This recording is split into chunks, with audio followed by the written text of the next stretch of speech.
you would think this would get easier and I would get better as I go along. But, yeah, I am possibly even less prepared for this stream than I have been for my first 2 streams. And that's why I am like 3 minutes late, which I know isn't a lot, but for anybody that was actually here at 2 o'clock, hello and welcome. Ninja! Thank you. You're not such a lazy mod after all. I am still halfway getting stuff set up here. How does the audio sound, Ninja? I attempted to get my filter set up, and of course I ran into a bunch of goofy issues, and yeah, I think I have it set up now. Cool, excellent. I was like, first I installed the wrong thing. I installed the 32-bit instead of the 64-bit, and then like once I finally got that straightened out and figured out, I was like, oh my god, I'm like 10 minutes to stream. Like, I don't know. Lack of preparation. I should have really finished it up yesterday. And then, since Beanie is not hanging out today, instead of cat cam, we have nail polish cam. Let me just get my windows organized here. Hello, Liz. Thank you for joining us. I am hot and sweating and disorganized, but I am here. And,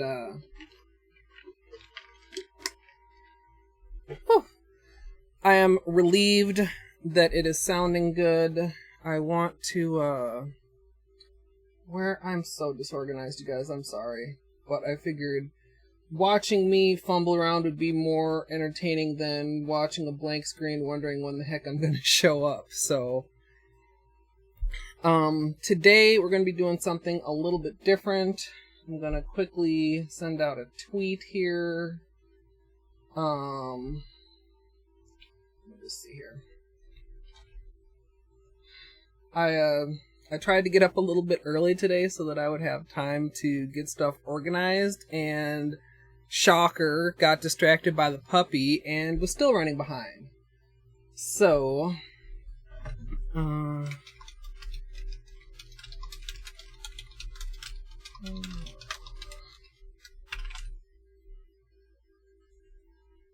tweet.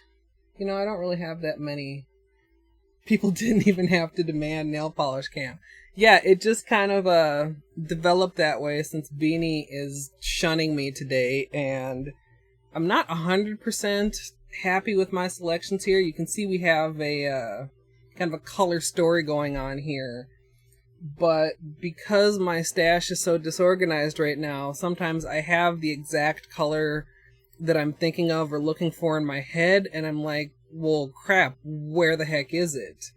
And that was definitely the case today, because I only found about half of what I was looking for, but it should be good.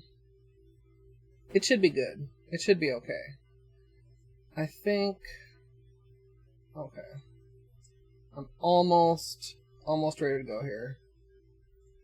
Alright, so today's polish testing is, and my right hand is even shorter than before because I broke like several nails gardening and then one nail while I was trying to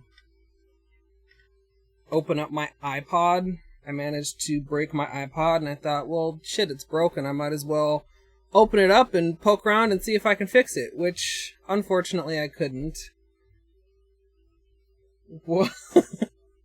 I'm trying to be careful. I'm slightly flustered and I'm hot and I feel like I'm probably sweaty and got like the shiny forehead thing going on here. But I do actually have a fan and an air conditioner going, and miracle of miracles, I got it set up so you guys don't have to listen to them. I'm just gonna reach over here in one of my many, oh, that one already has something. In one of my many drawers of polish supplies, I was looking for a clean plastic lid, and this is the first thing I came across. This is some old previous testing. And these are all dirty. They're not difficult to clean off, but usually I will, when I do some testing, maybe I'll use one of the tests for my nail polish sketchbook, or that sand chick, hello. Sometimes if I don't work on the design, I'll keep it as a reminder, which is like what this one is. But somewhere in here, I thought I had some clean ones. Alright. Let me make a little small pile of clean ones here. Oh man. It's like, it's a sign of laziness and disorganization that it's easier to get a whole new lid than to clean off my old lids. So, alright.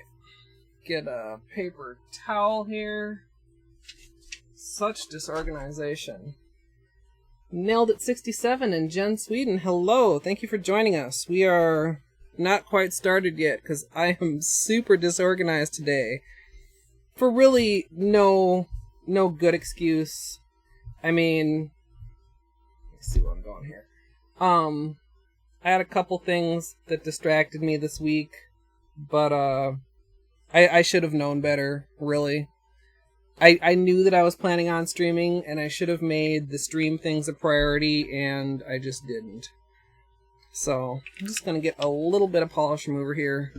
Probably won't actually need too much, but I like to, before I get started, go ahead and just make sure that the lids are super clean. Like this one was cleaned off, but still has a little bit of residue, so I'm just going to, with a Q-tip, quickly get rid of some of that old dry polish so it doesn't ruin our experiments today. And the inspiration for today's testing is, I've been seeing all these pictures of the boiling hot lava in Hawaii where the volcano is actually erupting, which is, I mean, a scary thing and super messed up if you live there. The air quality is poor. A glass pillar candle holder from Walmart. Huh. The air quality is really poor. I mean, people are losing their houses. I mean, there's really not too much you could do when boiling hot lava is coming your way. But it sure is pretty. And so I decided to see if I could come up with some colors and kind of do a boiling hot lava Blobbicure. So, like I said, I couldn't find everything that I was looking for, but I found enough to hopefully get a good design and something that looks like lava. And if we can't get a design and I'm not pleased with it, maybe we'll just switch up the colors and see what we come up with. So, for those of you that don't know, Blobbicures are a wet-on-wet technique where while your base color is still wet, you take another color and basically add dots or blobs on top. You can either use a dotting tool if you want to have a lot of control, or you can go right in with the nail polish brush.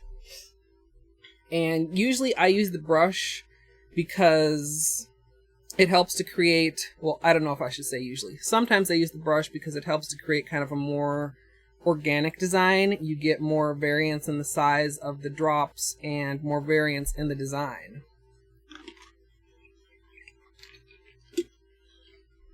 Oh.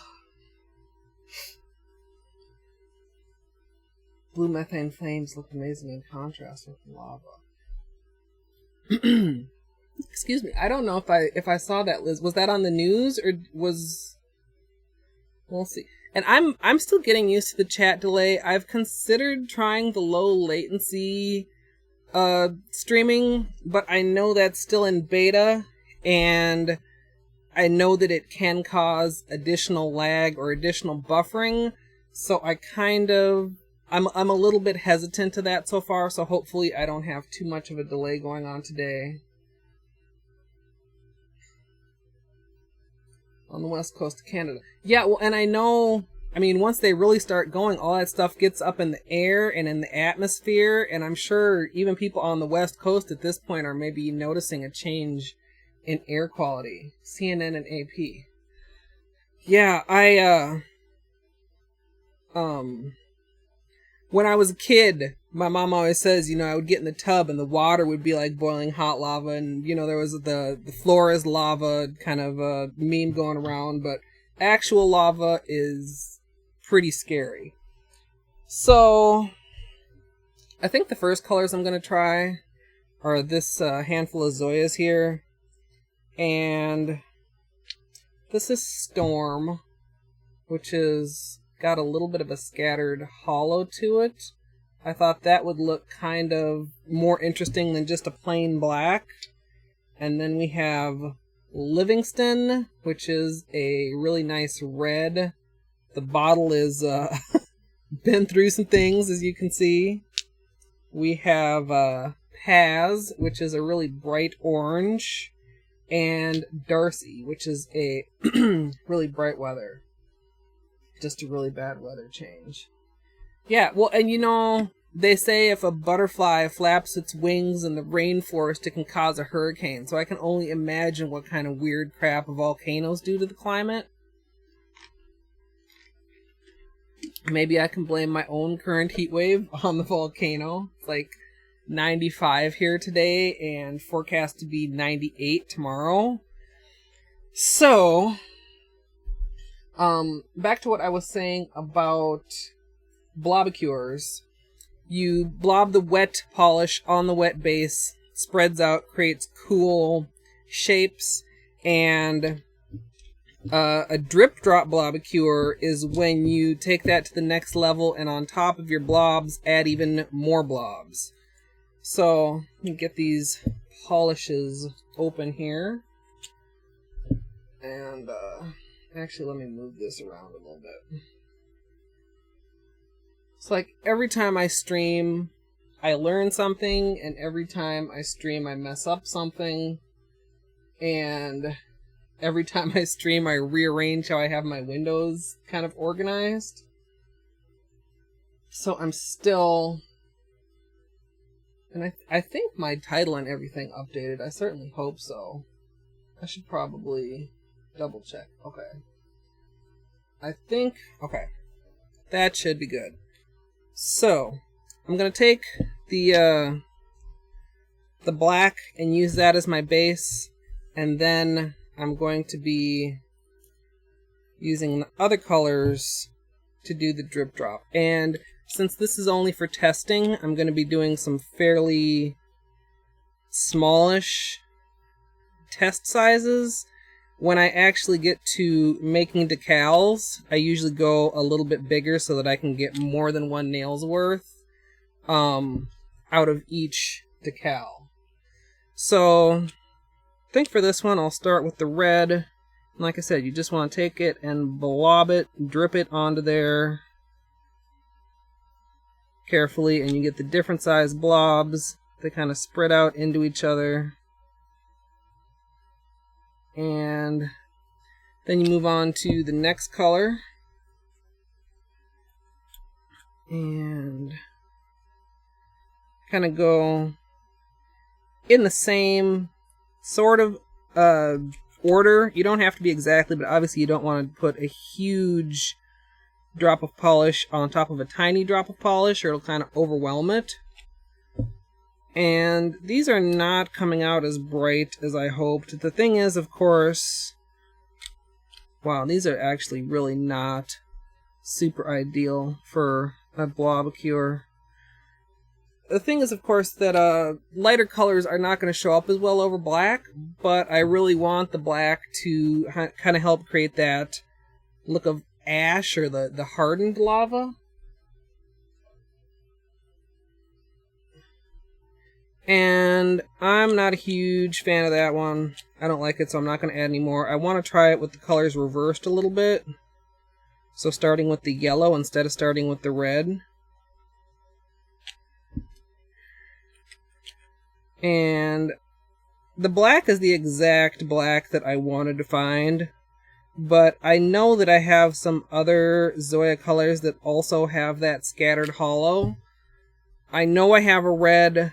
I'm pretty sure I have a yellow or a gold. I'm not positive whether or not I have an orange. And I didn't have time to finish looking through my stash to find it. And if you get any, kind of hard to see, got a little bit of the yellow on the brush there. Don't want to contaminate the polish, so I'm just going to wipe that off on the edge of the lid.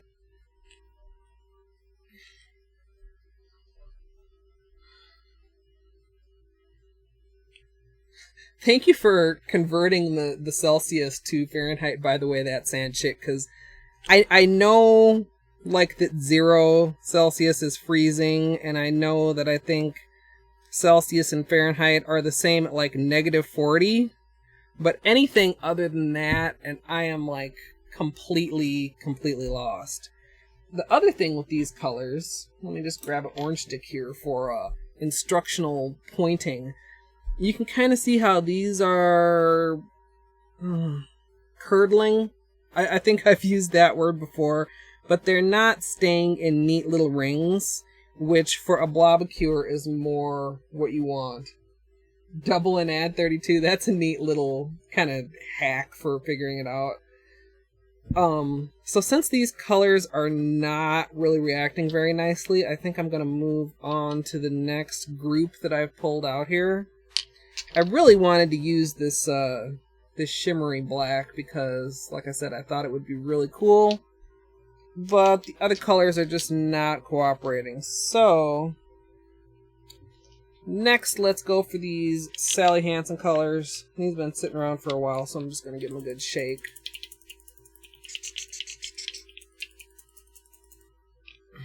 And we've got Blackout. We've got Pucker Up. We have Sunkissed. And we have Mellow Yellow. And I bought these, with the exception of the black, I bought these with the intention to use them together. And I honestly don't remember exactly what I was planning. If I was planning like a water marble, or if I was planning like a smooshy, or maybe even like something else, like a reciprocal gradient, although I've done a flame reciprocal gradient before, so probably not that. Again, I'm going to start with the black as the base, and start with the red first. That must be frustrating, that sand chick, because it's like you're expected to know both. And really, the US is the weirdo for still being on non-metric measurements of everything. And really, it just doesn't, I mean, it doesn't make any sense. Like, you look at metric stuff and it's all like evenly divided, you know, a centimeter is 10 millimeters and stuff like that. And you look at like inches to feet, like 12 inches in a foot. Like, who even came up with that? This orange is not as bright as it appears in the bottle. Hold on just a second here. I wonder...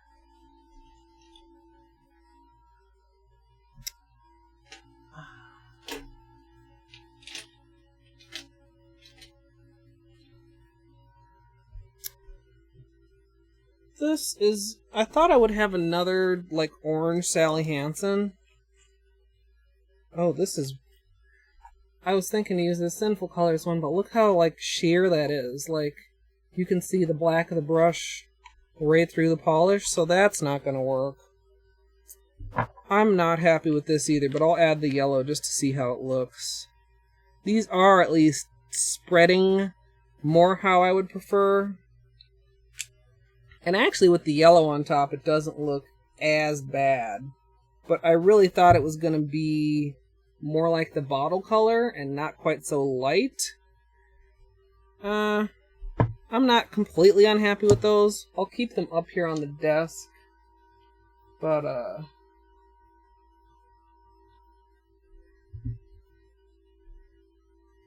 Oh, that sandy chick. I've been saying that sand chick. I'm thinking like, do you live on a beach? Chick is your maiden name. Okay. Maybe I will just call you Sandy. Really fun when your question bank swaps between the systems because of who happens to be writing the question. Yeah. Or when somebody says, you know, whatever number and doesn't say whether they're talking about metric or not.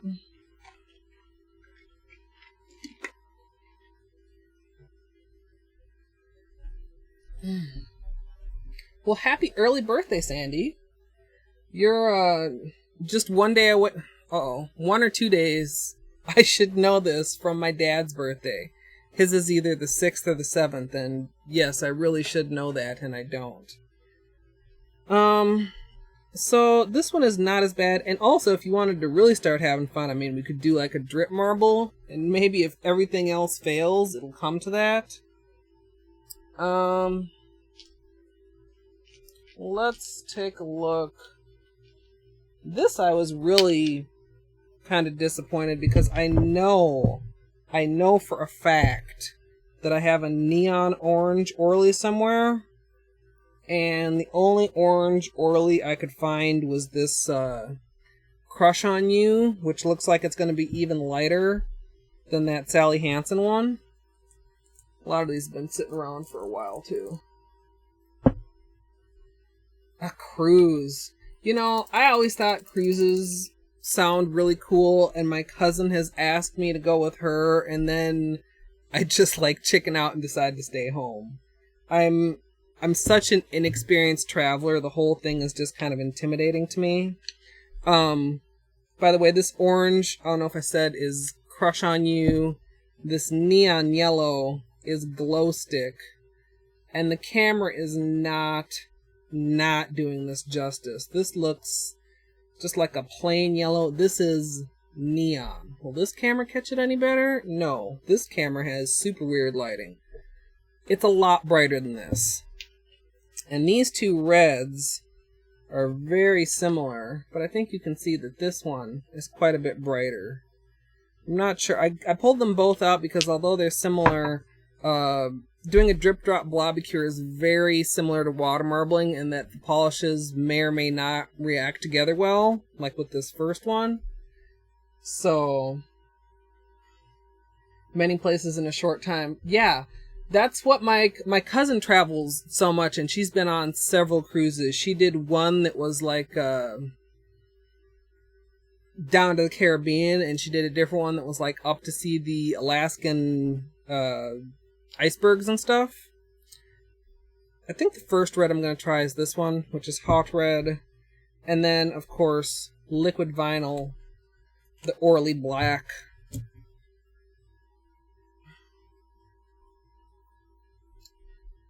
Yeah. I'm sorry again, guys, for being kind of flustered. I should take this as a learning experience because I have absolutely nobody to blame but myself. When I was sitting around last night watching Jerry play The Witcher, I thought I should be digging in my nail polish and getting ready for tomorrow. And what did I do? I decided to watch from my bed, which results in me falling asleep in my bed. So, get this black out here, add in a few drops of this red,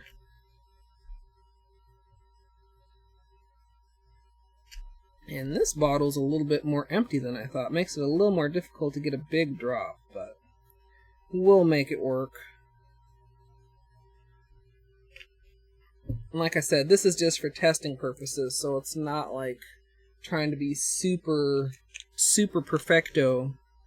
Oh, I can already, I can see I've got a little bit of a glare, and you guys may not be able to tell, and I'm guessing, can I get in a little? That's probably way too close in most cases, but I thought you might be able to see how the red and the black are bleeding together on this edge here. The glare doesn't make it any easier either. We'll zoom back out like that. But I'm going to finish with the orange and the yellow, just see how the final the final look is. Because sometimes you might get a little bit of bleeding and it's still just fine. It just adds kind of to the design. Other times, not so much. And then add in this neon yellow. See, I know that I would really prefer a brighter orange. I'm not even going to finish doing that. And I think I'm going to switch to the finger paints because I do have a neon orange from them. So, I actually have two different sets of red, orange, yellow for finger paints that I'm going to give a try and see how they turn out. Of course, their black is one of my favorite blacks. This is Black Expressionism. And I'll go over all the colors and then we'll give them a try. Excuse me. Of the neons, this is Iconic Orange. And this one, thankfully, is coming across a lot more color accurate on camera. It's a little bit brighter than it shows. Neons are kind of always hard to take pictures of, but it's closer than that yellow was showing. This is To the Plinth Degree. And just to compare, like, this does not look neon on camera. It's just as bright as the orange in person. I don't know why the webcam is falling a little bit short there. And then to go with those two, I have Dying to Know, which isn't quite neon to my mind, but it is a very bright red. You prefer liquid leather? I like liquid leather too. It's definitely one of my go-to blacks. But I've found that the formula with liquid leather can really vary. I've even had, like with water marbling, I've had bottles of liquid leather that would water marble and bottles of liquid leather that would not. Or bottles that showed more transparent in the water and bottles that showed more opaque. So it just seems, I don't know if it's actually a change in formula or just inconsistency within the bottles. But Black Expressionism, I found, is really consistent, and it's almost like a jelly black, I feel like, and it's really nice for doing drag marbles and other sort of nail art like that because it flows really nicely. Liquid leather is a little bit stickier, almost, even when it's still wet. It doesn't flow back in as nicely if you're doing a like a drag marble. The other set of colors that I'm going to give a try here, and this one, I wish I had a red from this collection, but there's only just pink. It's a reddish pink though. This is Be My Baby. Then we have Aloha Lay, and you see these have this really nice shimmer to them. This looks a lot kind of lava-y. And Hula Aruba. So, yeah, China Glaze will always have a place in my heart because it was one of the first like salon brands that I got into when I very first started my blog. It was one of the first brands that I ever ordered online, and it was one of the first brands that I like went out of my way trying to find a specific collection. Like, I remember going to probably 3 or 4 different Sally's searching for all the colors of the Romantique collection. And, like, that was something I had never done before I started blogging. I didn't know enough to want to do it, but when you get that urge to have a specific color, and you gotta go shop around to find it, I mean, in some cases, yeah, you can order it online. In other cases, if it's a store exclusive, you're gonna have to get out there and, like, put in the legwork. And depending on how it turns out, like, if you can't find what you're looking for, it's nothing but frustration. But if you find what you're looking for, It's so satisfying. It's kind of awesome. I wish I had a neon red for this. I mean, I don't even know if there is such a thing as a neon red. You think more like neon pink? But I wish that the red was bright enough to kind of hold its own against the orange and the yellow in this. I'm still liking how it's turning out, though.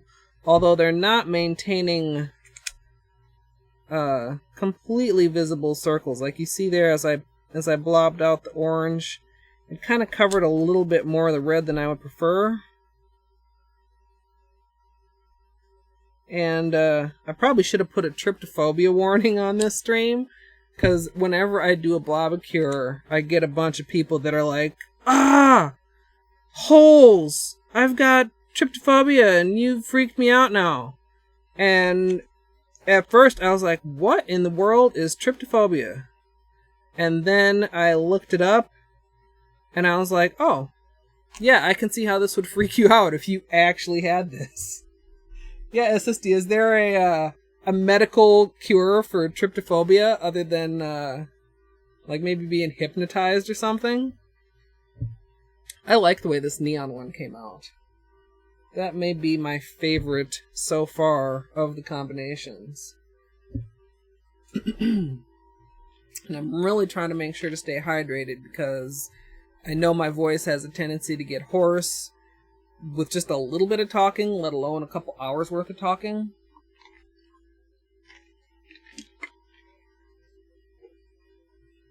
When in doubt, refer for CBT. What is CBT? Is that one of those medical terms that is really kind of a diss?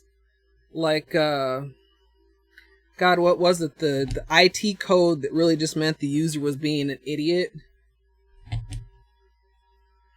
Now I want to give these shimmer colors a try. And these, I'm trying to remember what the collection was actually called. These are some of my favorite finger paints of this shimmer collection. The world has become way too triggered. That is so true about so many things. Cognitive behavioral therapy. Cognitive behavioral therapy. I can talk good sometimes. I find that when I see that's very pink. That's a lot pinker than I would prefer. I find that when I start trying to talk faster than, or when my brain is going faster than my mouth, or when my mouth is going faster than my brain, I get a little mumble-mouthed. Yeah. It's like people claim they have a problem when they don't really have a problem, and then it like minimalizes it for people that actually do have a problem. Let's see how this goes with See, now I really, really like the orange. I just don't like that pink. Let's see how the yellow finishes this out. I mean, maybe I don't even need a red. I mean, when you think lava, I think you mainly more think of like a really bright neon-y orange and maybe a little bit of yellow in the hottest hot spots, maybe even a little bit of white. I'm not loving this.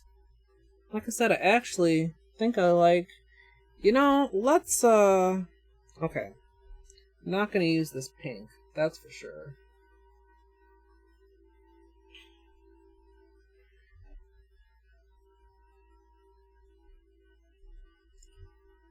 Yeah, anxiety really is difficult.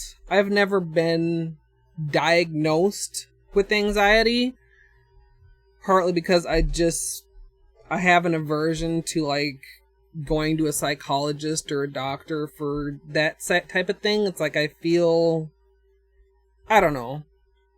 I'm able to function, so I feel like I should be able to deal with it myself. If it were to the point where I could not function, then maybe I would seek out medical attention. But I'm able to function, I just usually am functioning with some level of being uncomfortable.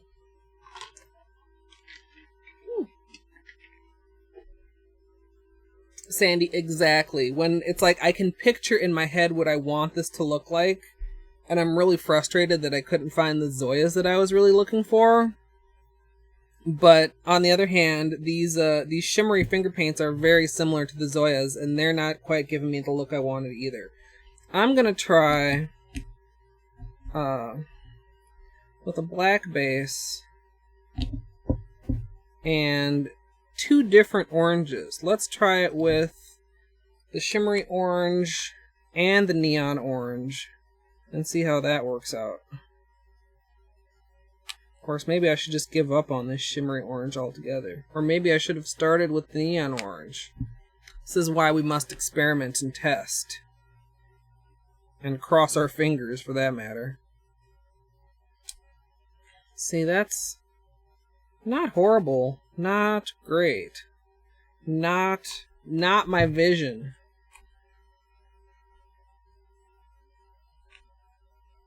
See, I actually kind of do like it, though, with the shimmer on top of the neon.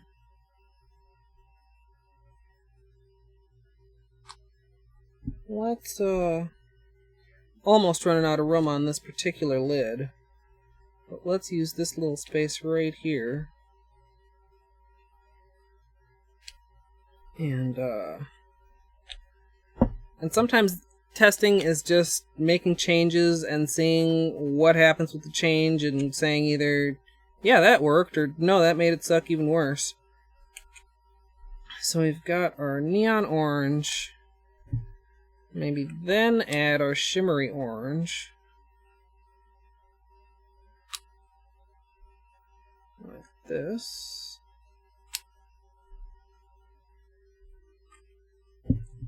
Maybe even another layer of neon.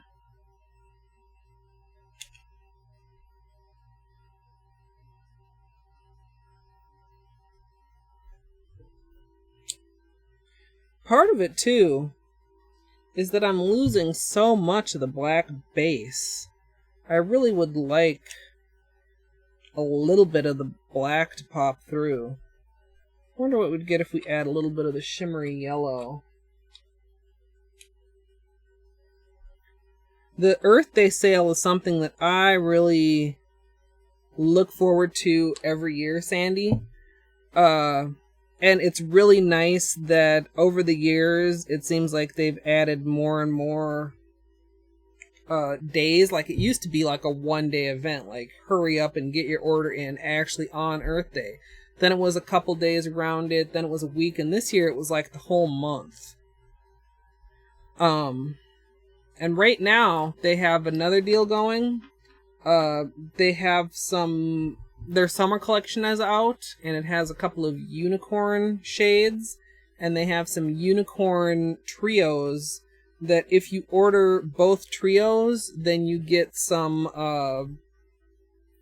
naked, I think it's the naked buff and one of the other naked colors, which I actually already have all of the different naked shades. But it still seems like it's still a pretty good deal. Not quite as good as the Earth Day sale, but I'm considering it just because it is a discount and these unicorn shades are really pretty. And if I don't pick them up now, then of course I'll have to wait, which is, waiting is never fun.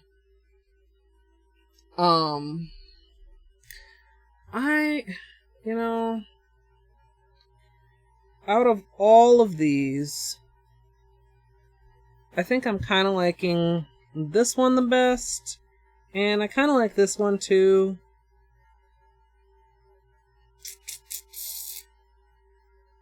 I'm feeling very, very indecisive, but definitely with the more neon colors. Let me, I'll be right back again. My Helmer is right kind of here. Actually, as I lean down, you're probably going to get like a completely unflattering glimpse of the side of my head. But I know I have some other neons in here.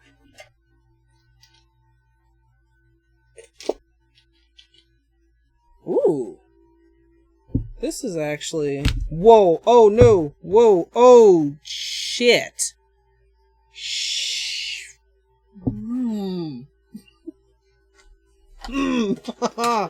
I want to curse a lot more than that, but I'm going to refrain myself.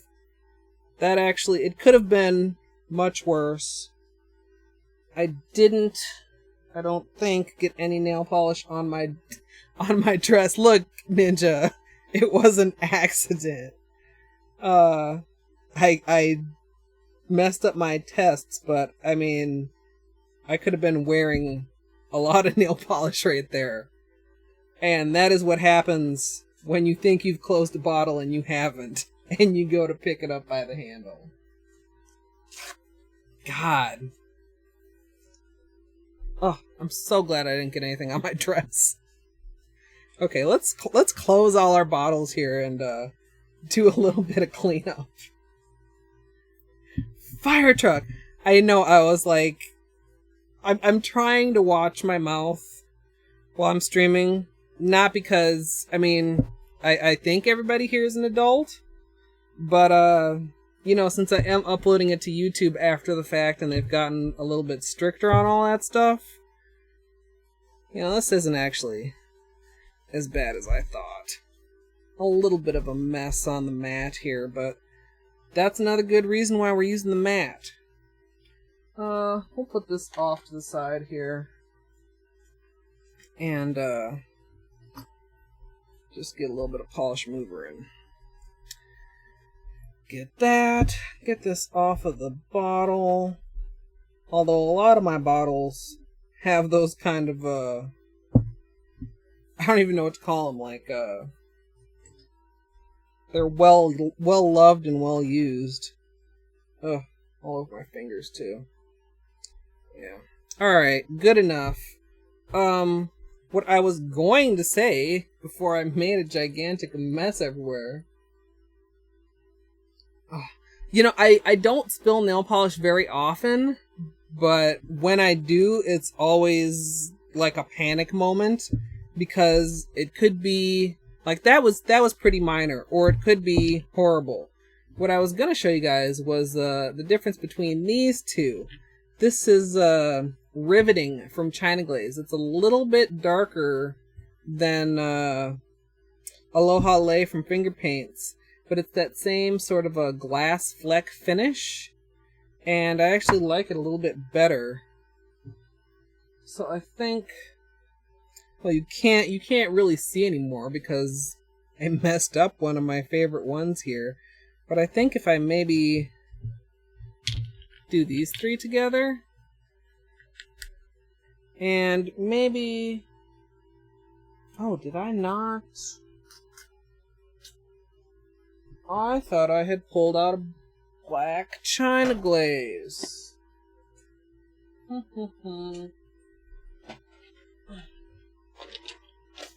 Sit in here? No. Although, actually,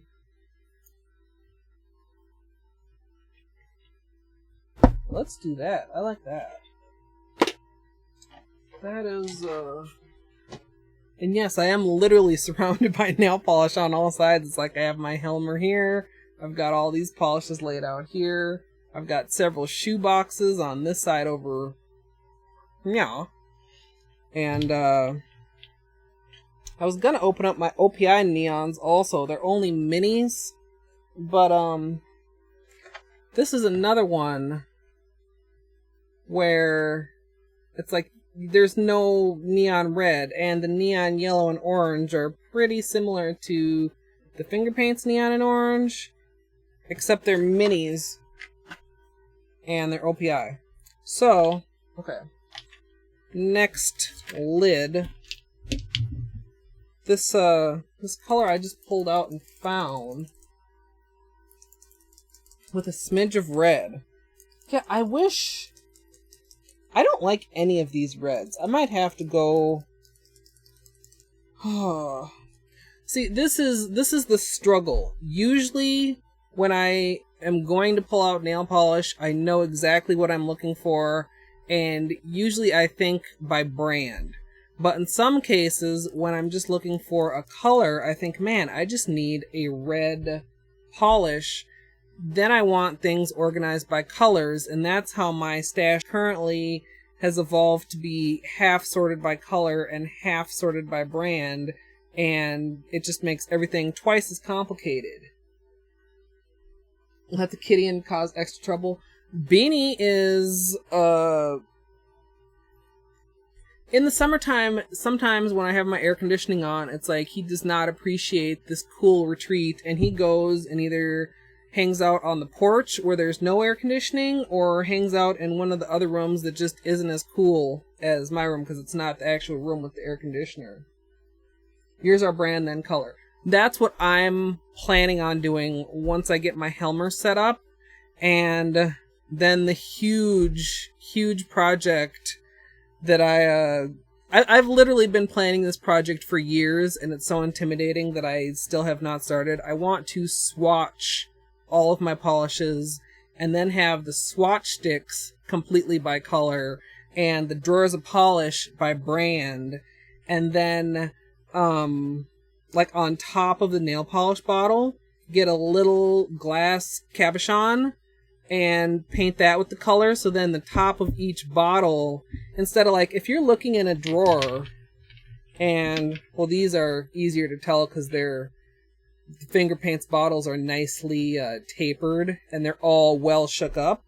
But if you get a drawer with a bunch of fat bottle tops, or where the colors are starting to separate a little bit, it can be really difficult to go in there and find what you're looking for. So you get these cabochons, you stick them on the top, and then you actually see the color of the nail polish underneath. But it's going to be such a gigantic project. It just really is, it's super intimidating for me.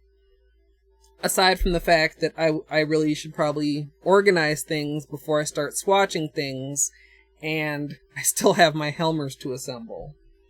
Maybe I'll do a Helmer assembly stream.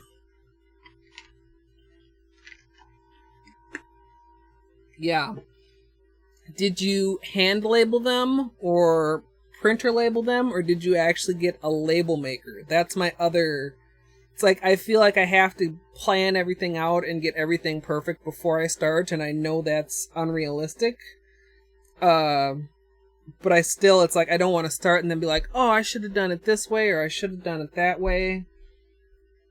You know, I'm not sure if labels would be really stick on there in the long term, but I don't know if my handwriting is up to neatly labeling a couple thousand swatch sticks.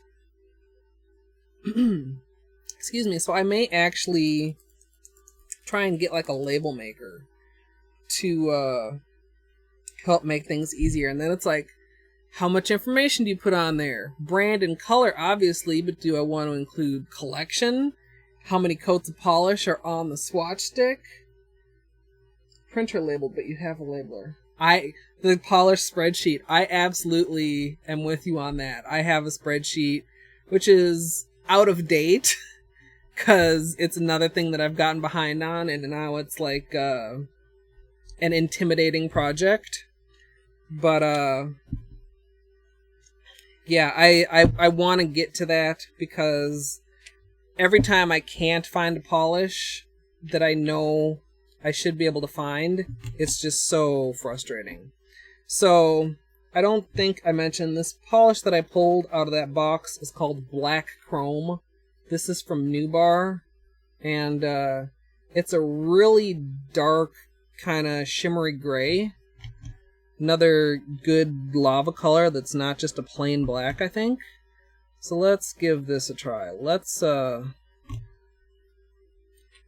use the shimmery China Glaze Orange. And then we'll go into the neon colors.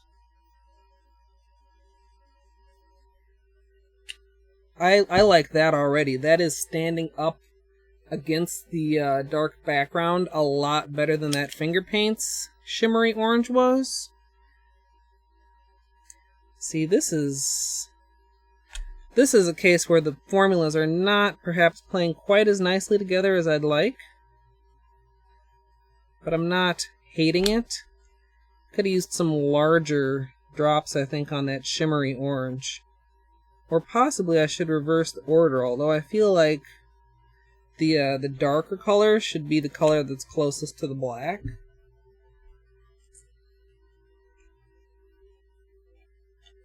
Type A OCD came through.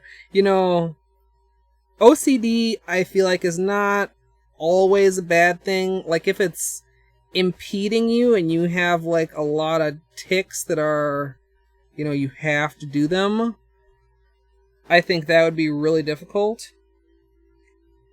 God, I don't know if I even want to keep this yellow in there. It seems almost too bright. Let's see if we do just orange and orange. But certain things, and probably the certain things that aren't like actual ticks probably aren't actual OCD, but it's another term that people kind of throw around really cavalierly nowadays. Alright, let's try this. Shimmery orange, neon orange, and then more shimmery and more neon. We've got some good big blobs here.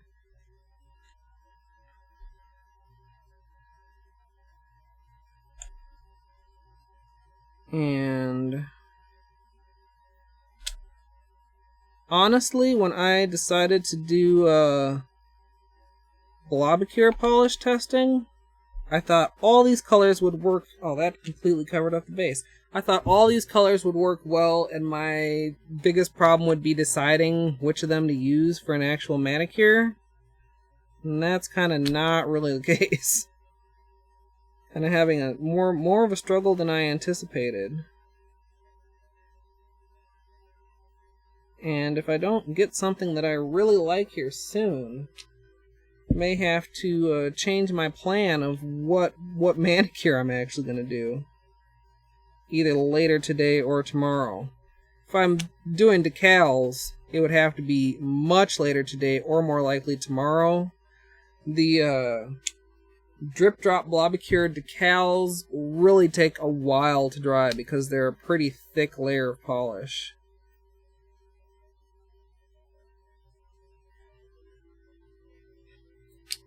Yeah, I'm not hating that, but it doesn't, I mean, it's not giving me lava vibes.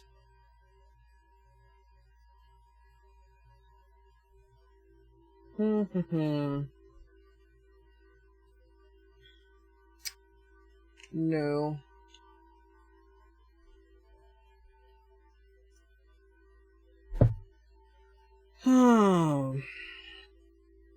I'm quite disappointed in this so far. Just because they're not doing what I want them to do. I still do like... I like this, but I actually don't like it as well as I like this. So... let's make sure these bottles are closed before I put them away. Let's, I need to find or test... oh, actually... okay, we have one more thing to test, and then I think I'm gonna go back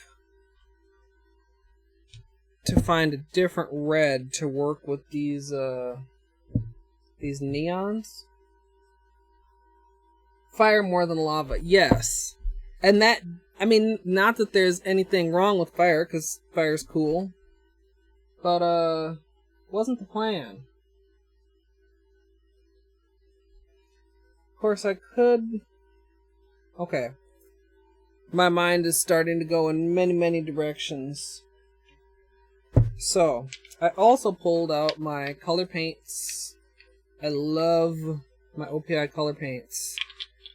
We've got a Black Onyx, Magenta Muse, Chromatic Orange, primarily yellow, and Silver Canvas, because I don't know how well these would show up against black without a little something for them to pop against.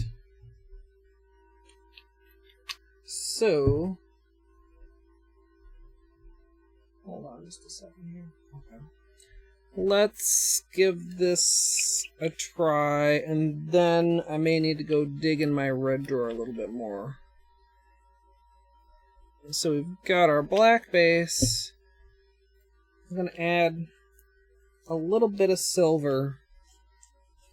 Well, maybe I should try and see how these show up before, without the silver. Pretty dark. That's not okay. We'll do silver on this other half.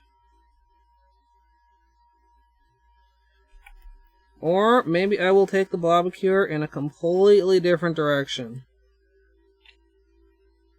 What time is it here? Almost 3 o'clock, and I don't have anything that I'm super happy with yet.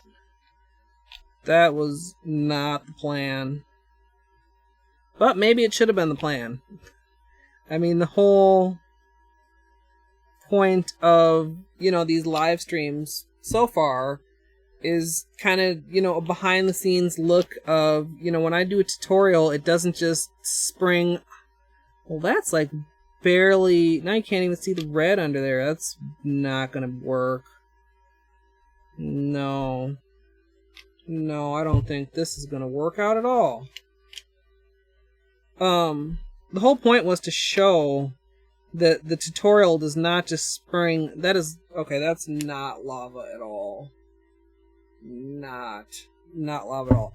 It's to show that the tutorials don't just spring fully formed and flawless out of nothing. You know, you have to play around a little bit, and sometimes you have to play around more than others. So, I think, what do I still have here? Let's try, I'm gonna try this darker red. I'm gonna try and keep the dots farther apart.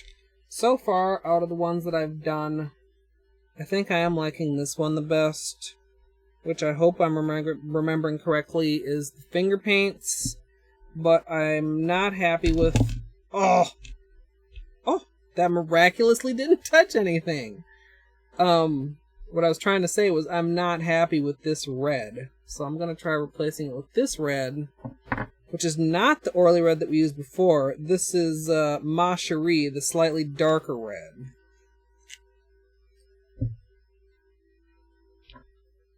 The middle one there? You mean this middle one? Or this middle one? 3 o'clock. 3 o'clock. So that's this one? Yeah. I like that one too. Well, we'll see. We'll play around just a little bit more.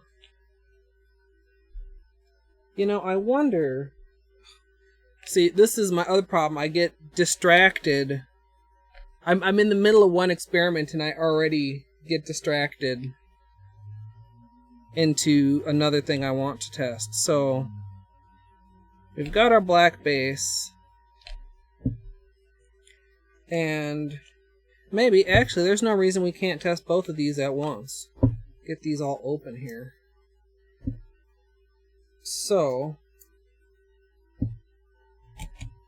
we'll do the red. It's a pretty dark red, but that's okay, because I'm mainly using it to transition from the black into the orange. And then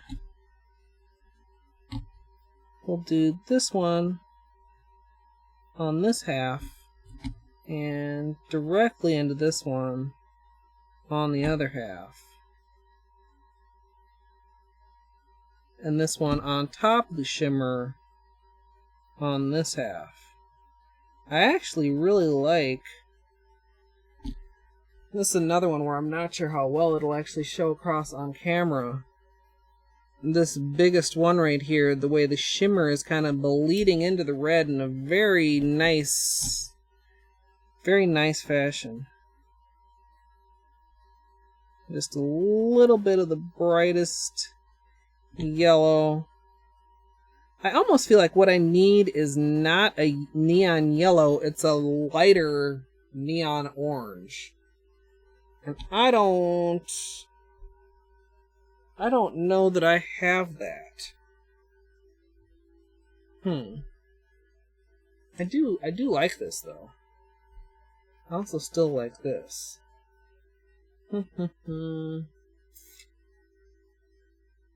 Let's okay. Actually both 3 o'clock ones. So these two. Oh, I see what I did wrong here. I used the finger paints again, which I said I didn't like, instead of the China Glaze one, which I said I did like. And this is what happens when you have 24 nail polishes out and you can't decide. Let's set you over here again. Then we can at least just have one lid's worth of clock positions to worry about. Okay. So let's do that. Let's add the red.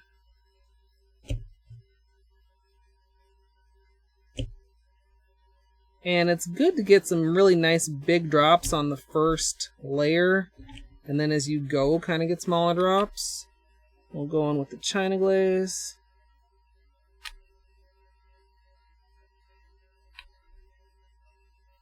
And then the finger paints.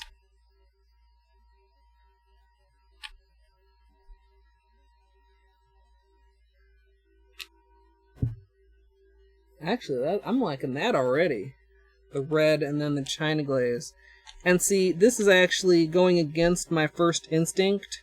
My first instinct is usually to stay all within a brand. But now we're into 3 different brands. We've got finger paints, we've got Orly, and we've got China Glaze. Let's do another layer of the shimmer orange.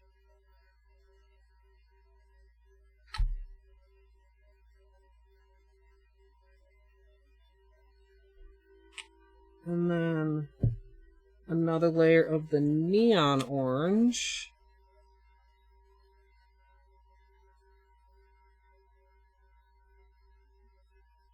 And sometimes it's hard to really get the really tiniest drops that you want on some of these tiny small ones.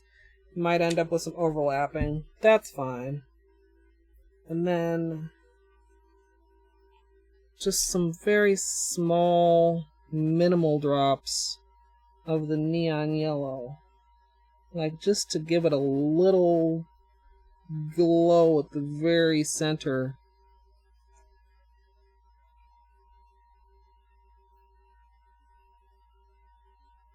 Like that.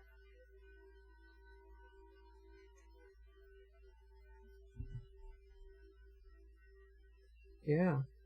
Trying to see if I can get an angle without quite so much glare for you guys. So, you like that one, Ninja? I think out of all the ones so far, this is the one that I am liking the best.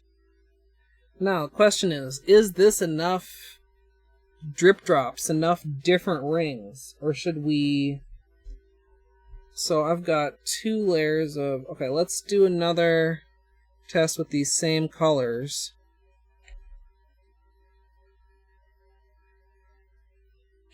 And everybody likes that one best. Awesome.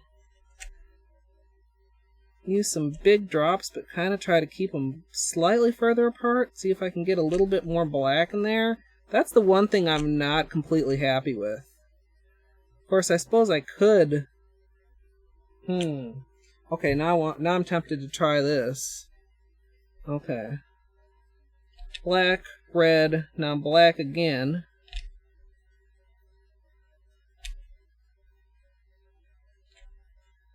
And then red again.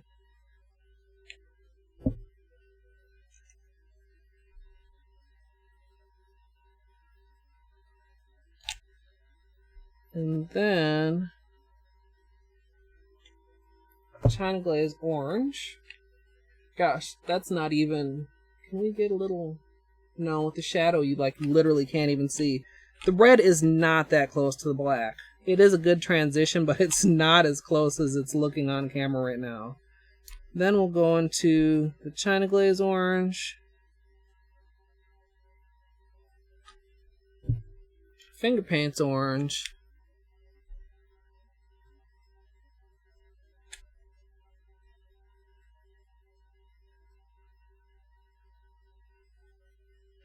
China Glaze Orange again.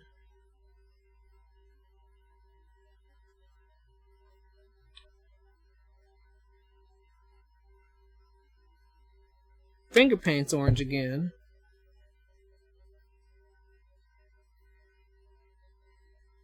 And then finish it off with just a dab of that Finger Paints Yellow. In fact, so little of a dab.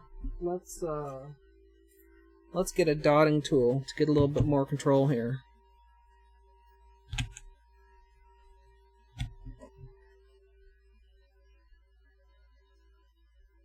Like, just like that much.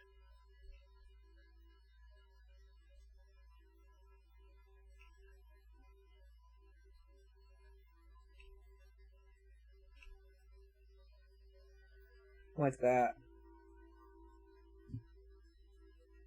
So, see what angle I get the least glare here. Like, kind of like this.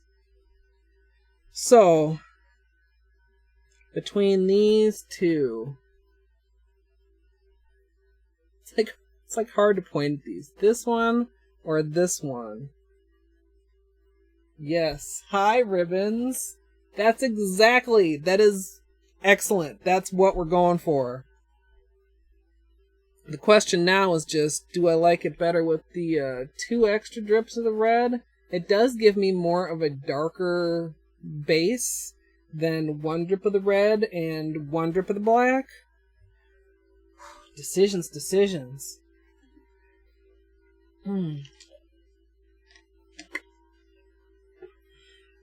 Finally.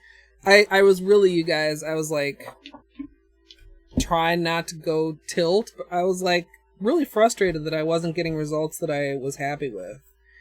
So now I kind of just need to decide between these two.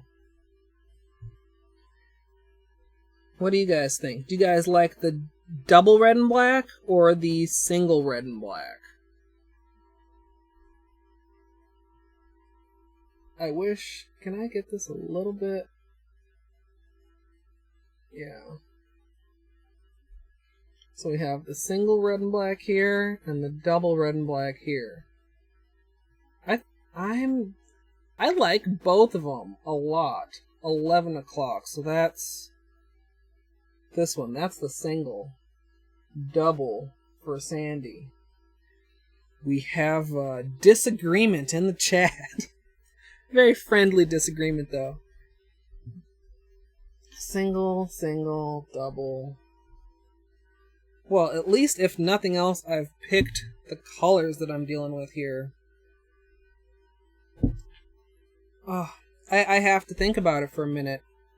So now the question is what to do while I'm thinking about it, other than have another drink. Even though I just had a drink, I'm feeling like very parched. But Moobot, or not Moobot, Stay Hydrated Bot would be proud of me because I'm definitely on track to not get dehydrated.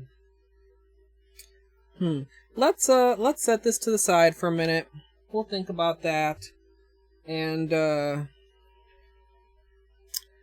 let's play with something just slightly different, just for a minute. Let's okay, we'll put these back over here. Whoa. Close this. And put this over here. Let's get ready to marble. We weren't gonna marble today, but I am gonna do just a little bit of a different kind of marbling while I debate on the single or the double. The friendly Canadian. Is that stereotype really true? Is everybody up there just so nice? We kind of get that stereotype here in Minnesota also. They call it Minnesota nice. But then there have been some, like, you know, research or stories that it's like a passive-aggressive nice. Like, we're not really nice. We're just acting nice. Minnesota. Oh, yeah, don't you know? I don't know how strong my Minnesota accent really is, but I do know it comes through in some cases. So, while I think about whether we want the single or the double, I want to play with these Sally Hansen colors that we were working with earlier. Let's see here. I'm still not very good at working in this normal camera. It's like I want it to be reversed so bad. So, we were playing with these earlier. We've got Sunkissed, Mellow Yellow, which Mellow Yellow, by the way, has gone through several iterations in the Sally Hansen Extreme Wear line. I have a light yellow green that is also named Mellow Yellow, and then we've got Pucker Up. So the more I think about this, the more I think I may have originally purchased these to do a drip marble. So what we're going to do is lay out 6 drips of the red, followed by 6 drips of the orange, and topped with 6 drips of the yellow, and then we're going to tilt it around a little bit. And you see it starts to swirl. Some colors, depending on what you're using, will start to blend together, but what you really want is to get that more marble design. And this is just like more orange than yellow or red. Which means that if I were to do this on my nails, I would probably want to change the amount of each polish that I'm using. And it doesn't look as fiery. Like, with this, it's kind of hard to control the design. I'm not getting very flamey marbles. And it's very orange and not enough red. I think ketchup and mustard mix for corn dog dipping. Yeah, it does. So much orange. So when I'm doing drip marbling like this, the first thing, if I'm not getting as much of one color as I want that I do, is just switch up the order a little bit. So let's try starting out with the 6 orange drops, then topping that with the 6 red drops, and finishing with the yellow. And we should get a slightly different balance of color. I've got red on me. You mean on my, right here? That's orange, actually, from our earlier disaster. Well, actually, I shouldn't call it a disaster, because it could have gone much worse, but we almost had a disaster.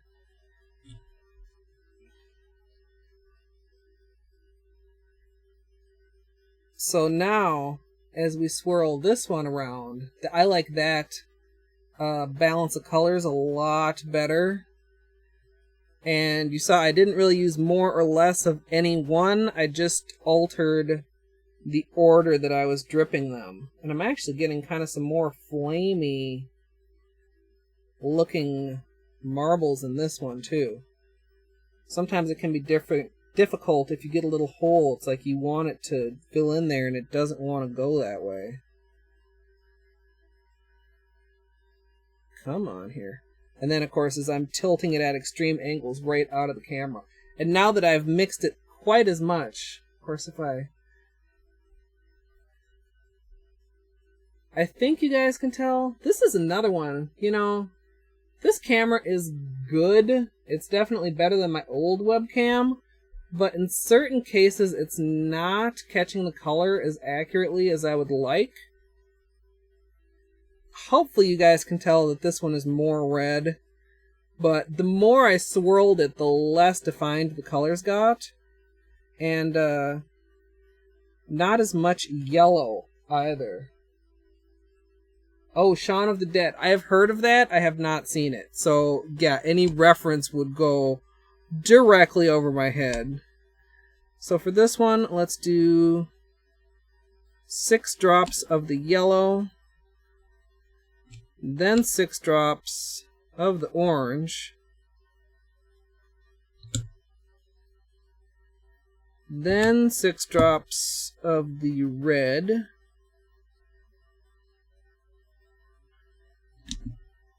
And then 6 more drops of the yellow. So we're actually doing more yellow in this one than either of the other two. And I'll probably run into my previous ones because I'm running out of room on my lid here.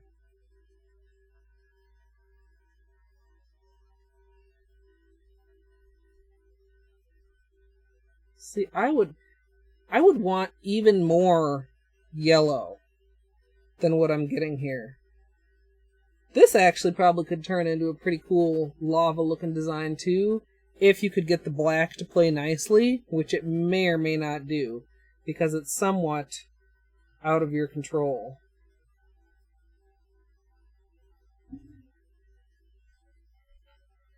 And this one is actually not as much more yellow as I kind of hoped it would be.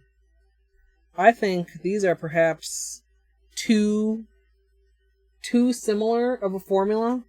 Certain colors when you do a drip marble will blend together, and certain colors when you do a drip marble will kind of more stay separated, like in a marble. And you did get some pretty cool, like especially on this edge here. I really like that. But I think if I were to do a drip marble with these, I would need to throw in some black or possibly some white to add a little bit more contrast between them. So, that was just a distraction. Yeah, it kind of almost gives more of a lava than some of the other looks. But I definitely want to come back to this. So, again, we've got our 1 drop and our 2 drop. Well, I'm calling it that. There's obviously more than 1 or 2 drops. 1 drop of red and black, or rather, 1 drop of red on top of the black versus an additional drop of red and black on top of the wet base. So really, it's how much the dark base do I want to show through. Or, okay, no, I just thought of a whole nother, Now I need to open up all these bottles again. I'm going to use this little corner that's left on this drip marble lid and see how this would work out if we start with a red base. Maybe, it just doesn't look as dark without that black to start with, but we'll still finish testing it. So, do a red, then a black,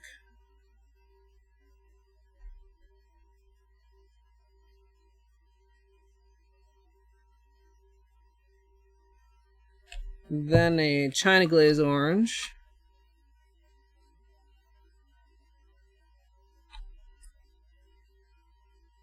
then we'll do the finger paints orange. Yeah, I already can tell that this is not really giving me what I want.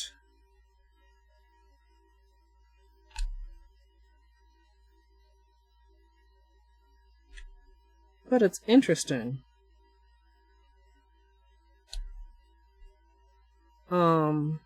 Oh, that was way too big. And if you guys have any questions also, by the way, I mean, not just in regards to this, but in regards to other stuff, you can feel free to ask, because I know at some point, while I am talking about the difference between each one, it's basically the same thing each time. So this does give... Actually, that doesn't look too bad.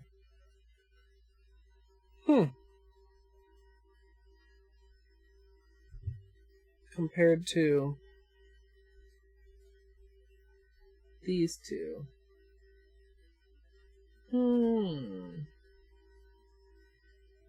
Not okay. I have one more thing, one more test, and then I think I'm gonna get into making the actual decals for my nails, with whichever one we decide is best.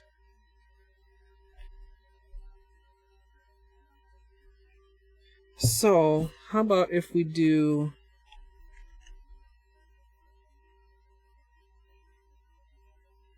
the red and then the black without an additional red. So, in that other one on the other lid, God, this bottle of Black Expressionism is almost gone. We did black, red again. This one we're doing black, red, black, and then going directly into the China Glaze Orange.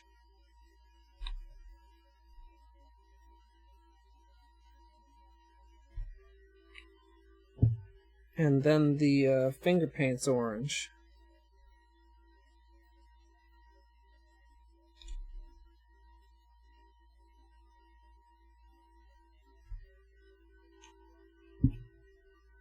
And another layer of the China Glaze Orange.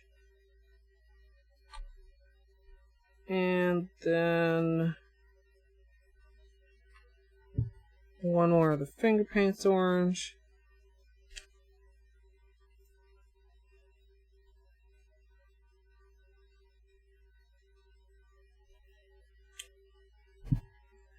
And then just a bit of the Finger Paints Yellow,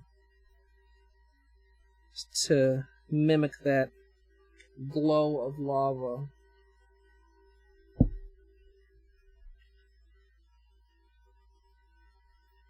You can see this is ready to drift if I make it uneven also. So, we have 1, 2, and I guess we'll call this 1.5. Vote now. I'm not going to actually put up a straw poll, but I would like to hear what you guys think. Then I'm going to get to actually making some decals so that they can get to drying.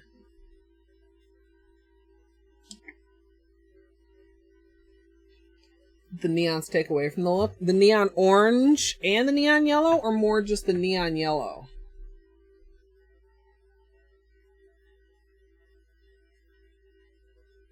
It's hard to pick. 1 or 2. So you don't like the 1.5 one. I'm not sure about that one either.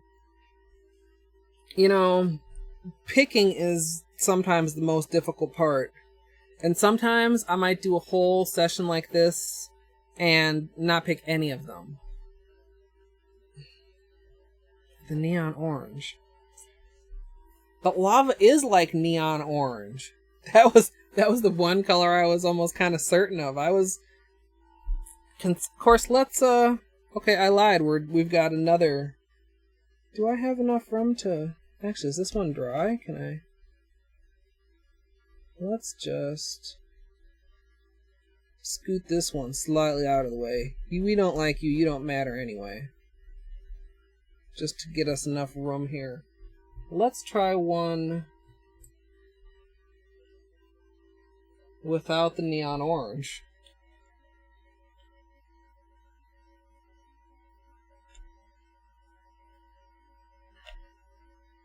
Just squeeze this in here. I should pay more attention when I'm... Whoa. See, that was it fell over, but it didn't spill. It's pretty close for the most part, Sandy. A couple of the colors aren't showing accurately. I feel like the neon yellow is actually showing more accurately in the design than it is in the bottle. I mean, is it just me, or do these look brighter than this looks? I mean, it is that polish, so that doesn't really make any sense. But let's go with the red.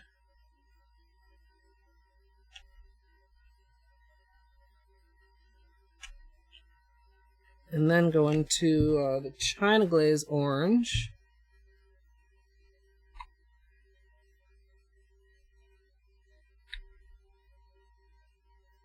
And then maybe another layer of red and another layer of orange.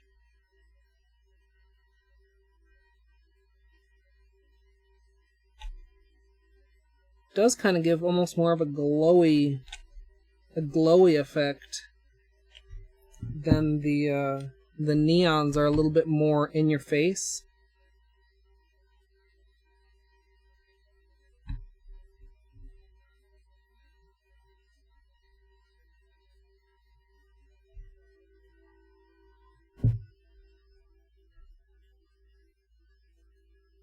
It's like I want to tilt it to get rid of the glare, and then when I tilt it, it starts to drift.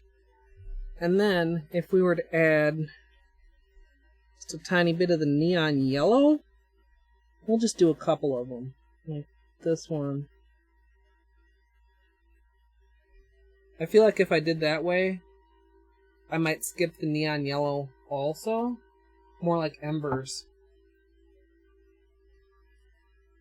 Yeah, and as good as this, like when I first got the C920, it was looking so good. I was like, well, maybe I'll even start recording my tutorials with this.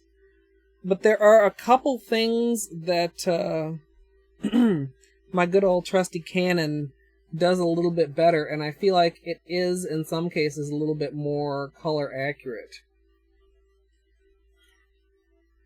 Yeah, I don't dislike this one. I do like it, but I think I still like these two better. Oh man, the decisions. See, now I've got myself in a spot where I've planned to do decals so that I can plan to do this tomorrow, and now I'm uncertain of which one I actually like better.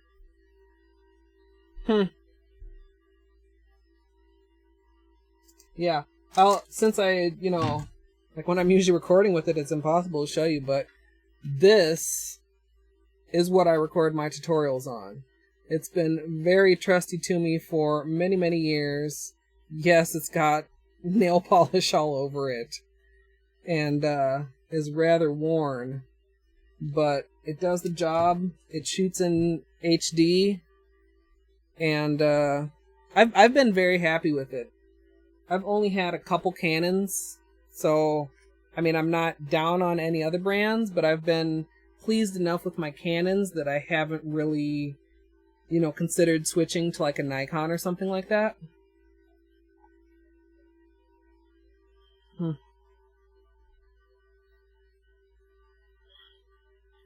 I feel so indecisive over this. And I know that's not very entertaining to watch. I suppose I could just play around with polish some more while I think about it, but I feel like I need to either decide that I'm doing this or decide that I'm not doing this. And I really...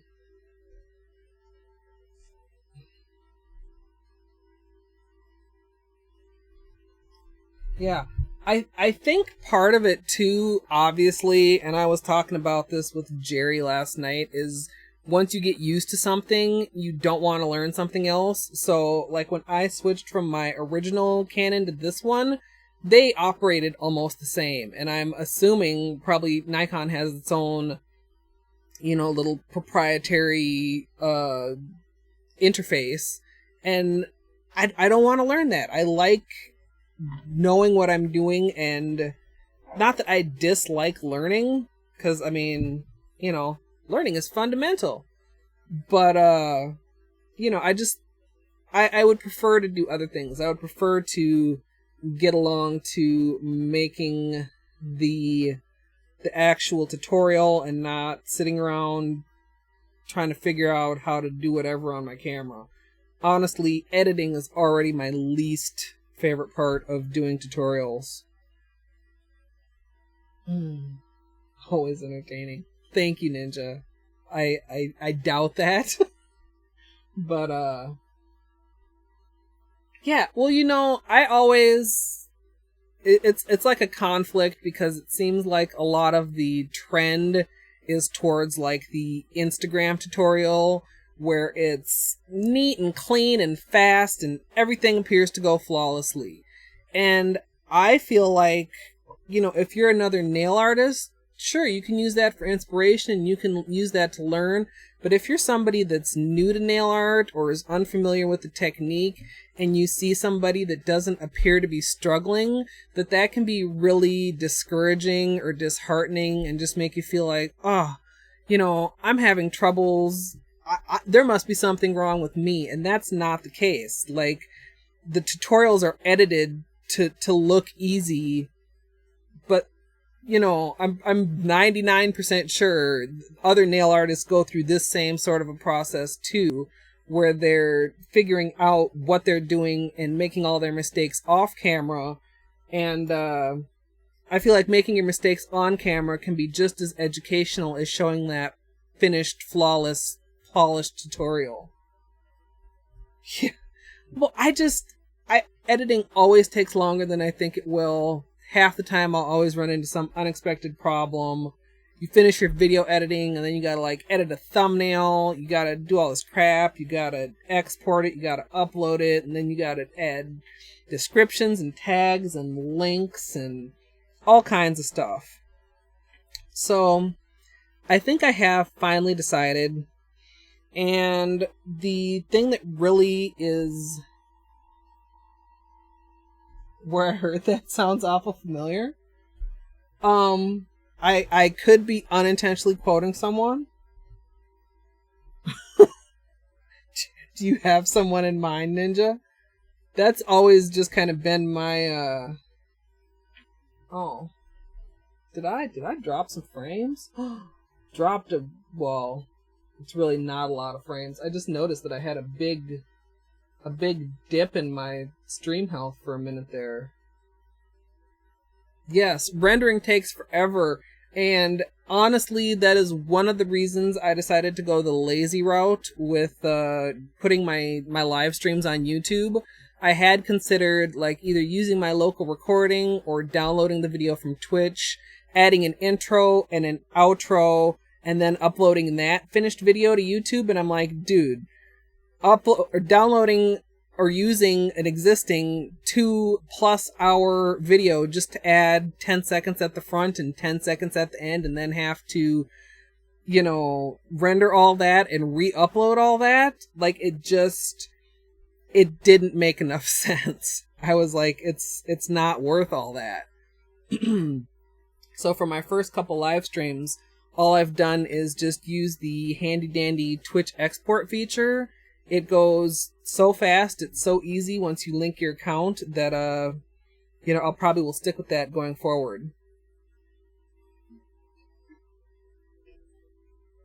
Of course, I could also, if I was smart, and maybe next week I'll be smart, is have an intro screen and an outro screen as part of my stream. I just haven't gotten around to making anything like that so far. But I know a lot of other streamers do. They'll have like a 5 or 10 minute stream starting soon screen. And some of them, Darbian probably has my favorite ending screen where he plays the goodnight music and has the little moon. I think for my decals, I'm gonna go with the 1-drop version because looking at this objectively, I'm going to want to put it on my nails. So this, while I do get more of the dark background, I would have less of the actual lava bubbles to fit on my nail. Whereas the one with just the black directly into the red and then directly into the colors, I'm going to get more lava bubbles to go. Oh, Premiere Elements. Oh my god. I have Premiere Elements, and it is so... It's another example of me not wanting to learn. It is so much that I really only use it when I need to do something that Windows Movie Maker is not capable of. Windows Movie Maker is free, and it's a really basic editing program. But if you want to do stuff like, you know, add a picture on top of your video or have multiple audio tracks or something like that, it's not going to work for you. So what I usually end up doing is I'll take just the clip where I want to do something particular, like add a little, you know, picture up in the corner or something, do that in Premiere Elements, and then take that, export it one, and just continue on in Movie Maker. Hey Jerry, welcome to the stream. You've missed Slight Disaster, but really not too much. We've just been playing around with nail polish. We have our first lid of testing here, which, especially now that I have these couple good ones, I hate these even more. But we have decided we are going with this pattern, and I'm gonna get started making my decals. I think I want to yeah, we'll get this really big lid. This should work well. And my polish remover has all dried up, so let me get a little bit more of that. Voiceover and use music, yeah. I don't usually do a voiceover just because it's not something I'm in the habit of doing, and I always feel like if I'm trying to do a voiceover after the fact that I'm going to forget to add something that I would have said while I was doing it. So I don't usually voice over, but on the other hand, now that I've got my Blue Yeti mic, I've considered, like, well, do I want to try to figure out how to, like, sync video with a separate audio file and record with my Yeti while I'm recording a tutorial? There's so many things, because the audio quality on this is for sure superior to my camera microphone. But at the same time, I don't feel like my camera microphone is bad. It just is... You get a little bit of background noise from the camera itself, especially like if I zoom in or zoom out while I'm recording. But I feel like it's good enough. The trade-off in work for me isn't quite worth it yet. Maybe if I learn how to edit better, it would be worth it. Your family always ruins your audio. I know the feeling. You're up. Sometimes I'm up here and I'll hear somebody like hollering at me from downstairs, and I either have to ignore them or like pause in my recording for a minute and holler back down that, like, I'm busy now. I can't talk to you. My camera mic is fine. Thank you. It's also one of those things, and if you make videos, you probably know you are so hypercritical of your own flaws or your own mistakes or the stuff that you know went wrong that a normal viewer would probably never notice. And also, Jerry, I said thank you in Discord, but thank you again. After a few false starts and waiting until absolutely the last minute, I did get my sound filters going. So I am nice and cool, and you guys do not have to listen to my air conditioning. I just was running into so many problems though, Jerry. And part of them was my own fault, because there's those 2 downloads listed, and I was like, they look like the same things. I just clicked on the first one and didn't realize until I was having other problems that, oh, that's the 32-bit version and I need the 64-bit version. I was like, why isn't this showing up like it's supposed to in OBS?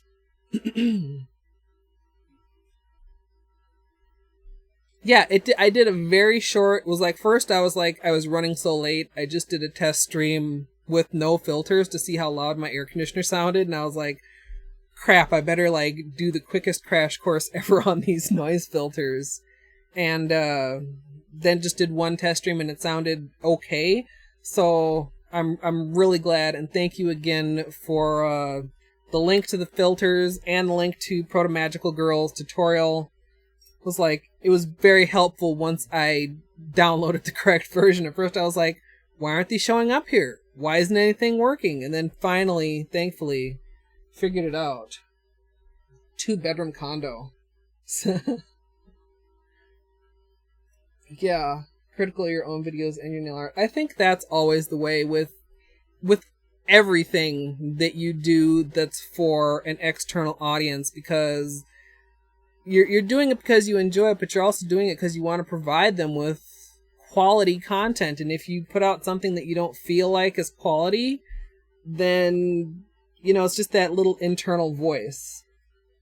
Hello, Starlore. One thing I've learned to do that has been kind of hard for me, Sandy, is to not be overly critical of my work on camera, like pointing out every single little mistake. And you don't hear any background noise. Excellent. Yeah. And I think her tip of resetting the calibration every time you stream was a really good tip too, because sometimes I have the AC on high, sometimes I have it on low, or the different fan speeds. What was I saying? Oh, but it's kind of like, I don't know how many of you guys ever watch like Food Network and some of the cooking competition shows, and they'll mess up whatever and they'll get to the judging and they'll be like, oh, I was going to do this and that, or this went wrong. And the judges are like, well, why did you tell us that? Now we're thinking about that. Now we're thinking about something that we never would have even known if you hadn't told us. And I kind of try to use that same thought process in my videos. Like, don't point out the flaws that people might not even notice if you didn't point them out. My stuff is crap and I know it. See, that's and part of that too is just, I don't know. I think some people don't have that little internal voice that tells you that you suck. And I don't know how that develops or not, or if it's just an internal personality thing. Some people probably could use that little internal voice telling them that they suck because they just think that they're awesome and really they're not. It's a useful voice if you can learn to like wrangle it and rein it in and use it to look at your stuff with an objective eye, but critical, but not as critical as you really want to be, if that makes sense. Let me get a drink here, and then we'll get on to making actual decals. Or decals, or decals, or however you want to pronounce it. I think I have a habit of, in certain words, pronouncing them both pronunciations or more than one pronunciation, like decal. Sometimes I'll say decal, sometimes I'll say decal.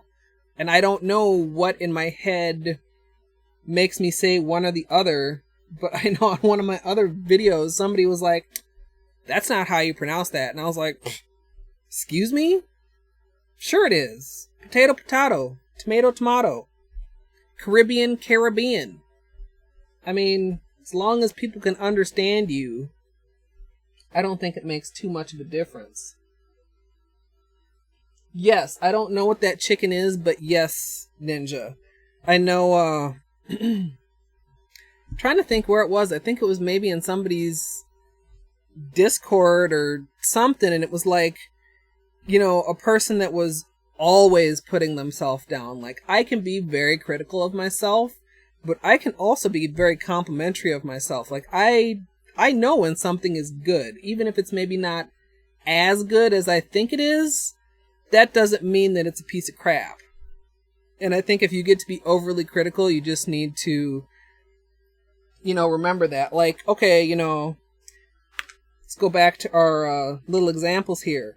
I decided to go with number 1 instead of number 2.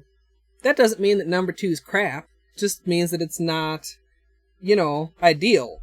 This would be crap. This disaster that we had earlier, which for those of you who weren't here, we dropped a nail polish bottle right in the middle of all our experimentation. but you just have to have some confidence in yourself, too. Veladix, hello. Thank you for joining us. Those are pretty. You love them. Yeah, well, we originally started out... Let's see if I can remember here. I think this was with Sally Hansen. I think this was with... Oh, crap. I don't remember at this point. Other than this was Sally Hansen, and this was the Finger Paints Shimmers. And the combination that we're working with now, we're actually getting to making the actual decals that I'm going to be using when I record my tutorial tomorrow. So for our black, we're using Finger Paints Black Expressionism. Then we've got, this is kind of absurd. This came with this little, it's like a little small nail file on it, and it's obviously, like, my opinion, too small to be usable. It's just a little promotional gimmicky thing, but those little gimmicky things I tend to leave on there. This red that we're using is Orly Ma Cherie. It's a dark red sort of jelly. It looks like a cream, but it is kind of a jelly. So the black helps make it a lot darker. Then we've got China Glaze Riveting, which has a shimmery kind of glass fleck finish.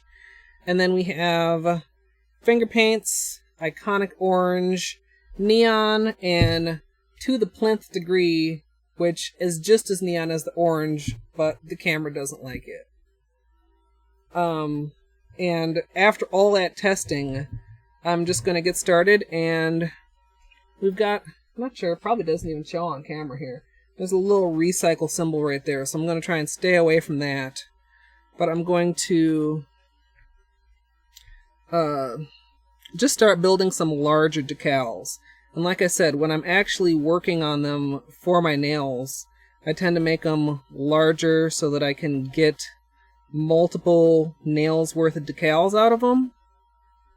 And I may need to find my other bottle of Black Expressionism because this one is almost empty. We can at least get this first one going here. And a good, somewhat thick base is good because it'll let the polishes really spread out. Then we're going to go in with this Orly Red. And just start dotting around here. Like I said, the different sizes of dots will create kind of a more organic looking design than if you have them all just exactly the same size. But it depends what look you're going for. For a drip drop Blobbicure, I usually do want it to be a little bit more random. Any reason I don't use my matte for my decals? Yes. I love my Miracle Matte, and I do use it for decals sometimes. But in this case, one of the reasons that I really like using lids is because they're easy to just pick up and move around. So, like, if I do decals on my Miracle Matte, that means it either needs to stay on my desk for the next several hours or, you know, even till the next day in some cases. And if you want to move it, you kind of have to mess around. Usually I'll find like a notebook or something that I can wedge under it, and it is possible to move it. But a lid, I mean, you can just, you know, easily move it around. Now we're going to go in with the Neon Orange from Finger Paints. And when I'm doing drip marbles, especially also, since I want to be able to tilt it all around to get the different patterns to come out, I pretty much always do those on a lid. Although, if you could figure out an easy way, like I said, if you want to stick something under there, you could also do those on the mat. If I'm working on something that dries a little bit quicker, like stamped decals. Wait, actually, I think just double check here. Yeah, we'll do another of the China Glaze and then another of the Finger Paints and then the yellow. Like stamped decals actually dry pretty quickly because they're a lot thinner than this is. So a lot of times I'll do those on the Miracle Mat. Also because it has the little grids, which can help you to maintain an even sizing between them. But I wish that Bliss Kiss would come out, and maybe they have by now. I haven't checked lately. I would like a slightly smaller mat because I feel like it would be easier to move around and like find a little small notebook to help it sit on top of or something. Or even like a silicone mat that has like an optional stiff backing. Because sometimes the floppiness of the silicone is not ideal. Okay, some of those came out a little bit lopsided, but that's okay. And then I think just to make sure this yellow doesn't overwhelm, I'm again going to go in with a dotting tool for this part. And just add a little bit right in the center of these. And if anyone is saying something, I know chat settled down a little bit. I just want to make sure and get these completed before it starts to dry. You have a little bit more leeway with this technique than you do with, say, water marbling, for example. But you will run into the same problem if it really starts to dry. Let's see if we can just add a little bit more there. And that, your drops of color won't spread out like you really want them to. Let's see here. Plastic page protector over your mat when you do mine because my mat from clear jump. That is also, Sandy, something that I've had happen, especially the larger the decal is. It seems more likely to warp the mat, and it has every time so far gone back flat for me, but it can be a little off-putting at first. I found that these plastic lids, for the most part for me, give a cleaner peel than a plastic page protector, but my page protectors were also kind of like old. They weren't the nicest page protectors, so if you have a nice new one, that probably works very similar to a lid. Slower drying ones would be more awkward, yeah. What's Up Nails has smaller ones. I think I've seen theirs. I think I actually even almost purchased one. I've only actually ordered from What's Up one time when I decided I needed some better stencil decals. And I was looking all around on their site and of course was like, had a cart full of hundreds of dollars of stuff. And a lot of times I'll just do that. I'll be going through the site and everything I see that I want, I'll put in my cart, and then I'll look at my cart and I'll go, yeah, I can't do that. And just like pare it down to a more reasonable amount. And in that case, I ended up taking out everything that was not a nail stencil. I even had a lot of people have asked me why I don't use their water marble tool. And I really just don't see the point, because orange sticks work just fine for me, but I was going to pick one up just so I could give it a try and say that I have tried it. Caters. You use the mini Uberchick mat because it's easier for decals and reverse stamping for the same reason. I think I've seen that one too. I think that one's maybe available on Amazon and I've seen it there. I'm trying to remember if I've actually ordered from Uberchick Beauty before. Oh, is that is the brand that What's Up? See, that must be where I've seen it. It's like sometimes I see so much nail polish stuff and I think, oh, I always remember nail polish stuff. I don't need to make a note or anything. Yeah, I really do, because I'm old and my memory is not all that. Wax paper to make decals. Easy to peel if it dries long enough and cheap to replace. I think wax paper is a really good option. You can also use like Ziploc bags. Not like the very thin sandwich bags, but more like the freezer bag consistency that are a little bit thicker.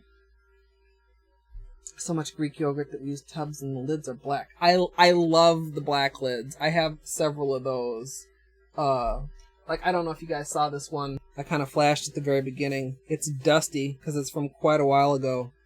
And it acts as a black background. Like the white one is acting as a white background. But I really loved how this one turned out. And I still have intentions of doing this as a drip marble as a full manicure. The ones I actually used, you can't even see the awesomeness of these on camera. They're so dark. Of course, I also have my my automatic lighting settings off. If I turned, well, let's see here. Will you cooperate if I turn the lighting settings on? Whoa, no, I don't like that. Oh no. Don't tell me I froze my camera trying to do this. Crap. Crap and a half. Okay. Now what do I do? Well, so much for getting through this stream with no mistakes. Okay, can we just...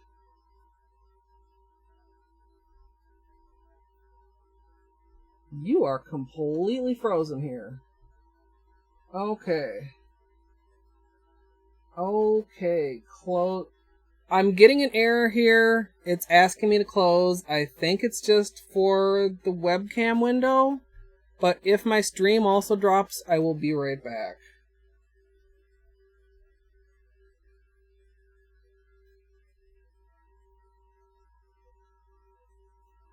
Okay. The stream is still going. The Logitech webcam window is still not responding. Okay. Stream is still good. I'm happy. Ships next day or sometimes same day. Shipping is reasonable. Yeah, and you know, if you just order stencils, if I recall correctly, it's free shipping. Jiggle the handle. No. Okay, so... Can we... Hello? Okay. Unplug. And replug. Okay.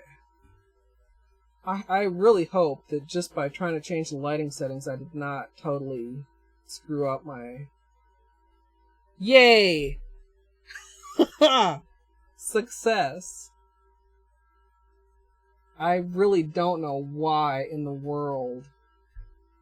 Are we in focus here, or are we out of focus? There we go.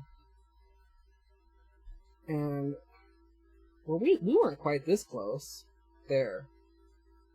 And we do still have the right light on. So I'm gonna try this one more time and see if it'll show you guys. There. That gives you a little bit better of a view of these that I was trying to show you. It's the same colors as this one. The difference is that these two are these colors plus black, and this one is these colors plus white. So at least I got to show you guys that. That just goes to show, though, I really should not be messing around with these things while I'm streaming. The only reason I really had the webcam controls open was so that I could zoom in or out if I needed to, which is still something that I'm confused of why sometimes it lets me zoom in more than others. I can't figure out if it's I'm assuming it's a Logitech problem because the webcam controls open up the Logitech camera window. It's like sometimes I could be zoomed in to here, and it's like the farthest it'll let me zoom in, and sometimes I can zoom in even a little bit closer. See, now I know before, earlier in this exact stream, I zoomed in more than one click. You guys that were here can verify that, and right now, it will not let me zoom in any closer than this. And that's kind of frustrating. The electronic gods are with me. Thank goodness. I mean, I can deal with... I'm actually surprised at how well I can deal with problems on stream. I thought that I would be like... like, panic attack if something went wrong, but most things, I think people are really understanding, at least my awesome people are, all you awesome people, especially since it's well known that I'm a complete streaming noob. But, like I said before, I just want my electronics to work. I don't need any fancy, future technology, flying cars and hoverboards. I just want my stuff to work.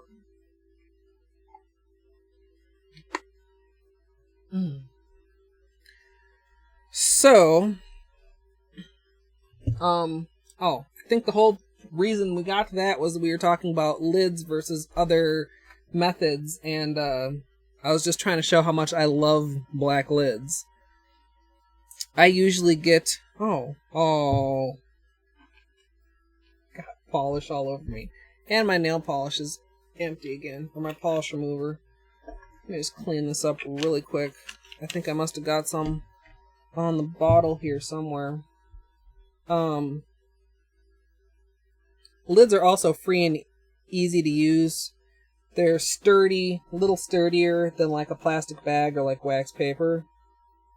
So, but there's so many things. Basically anything that is, what do I want to say? Not shiny exactly, but not like a piece of paper, can be used to build decals on.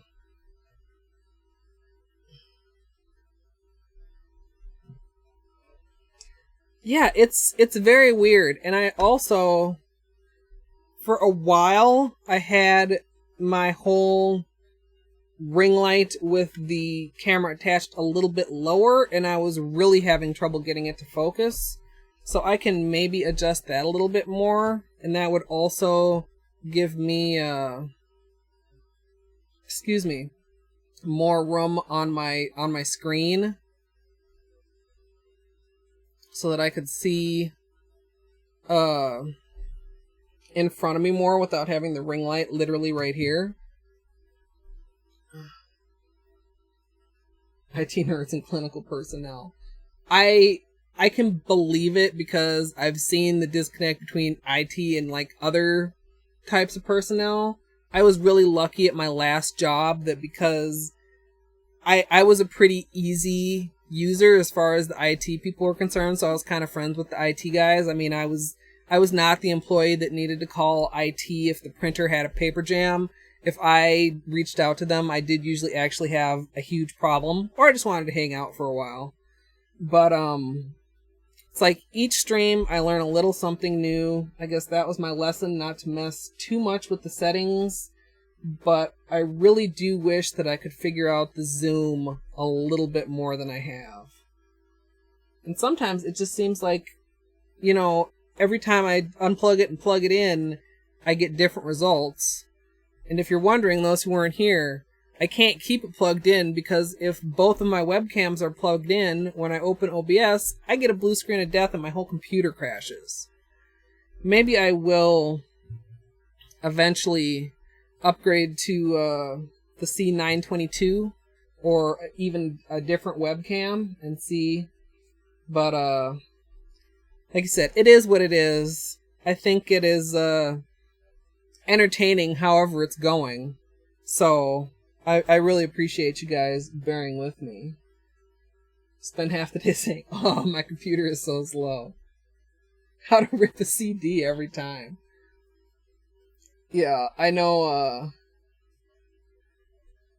yes, the Google it for the answer is like the easiest solution for almost anything.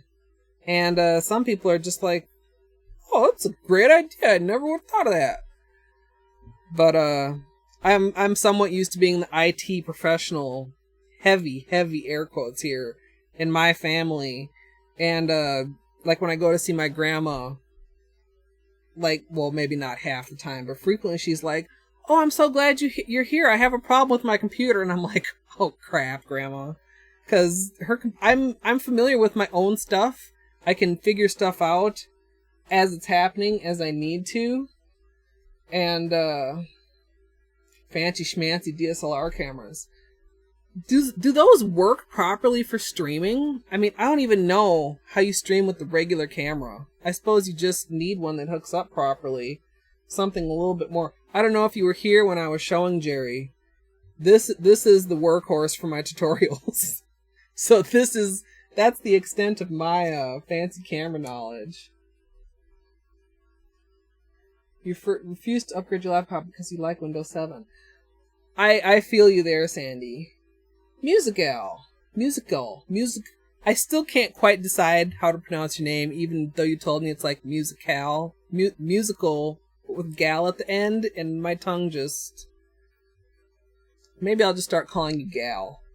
I think you might have told me your real name too, but I don't remember.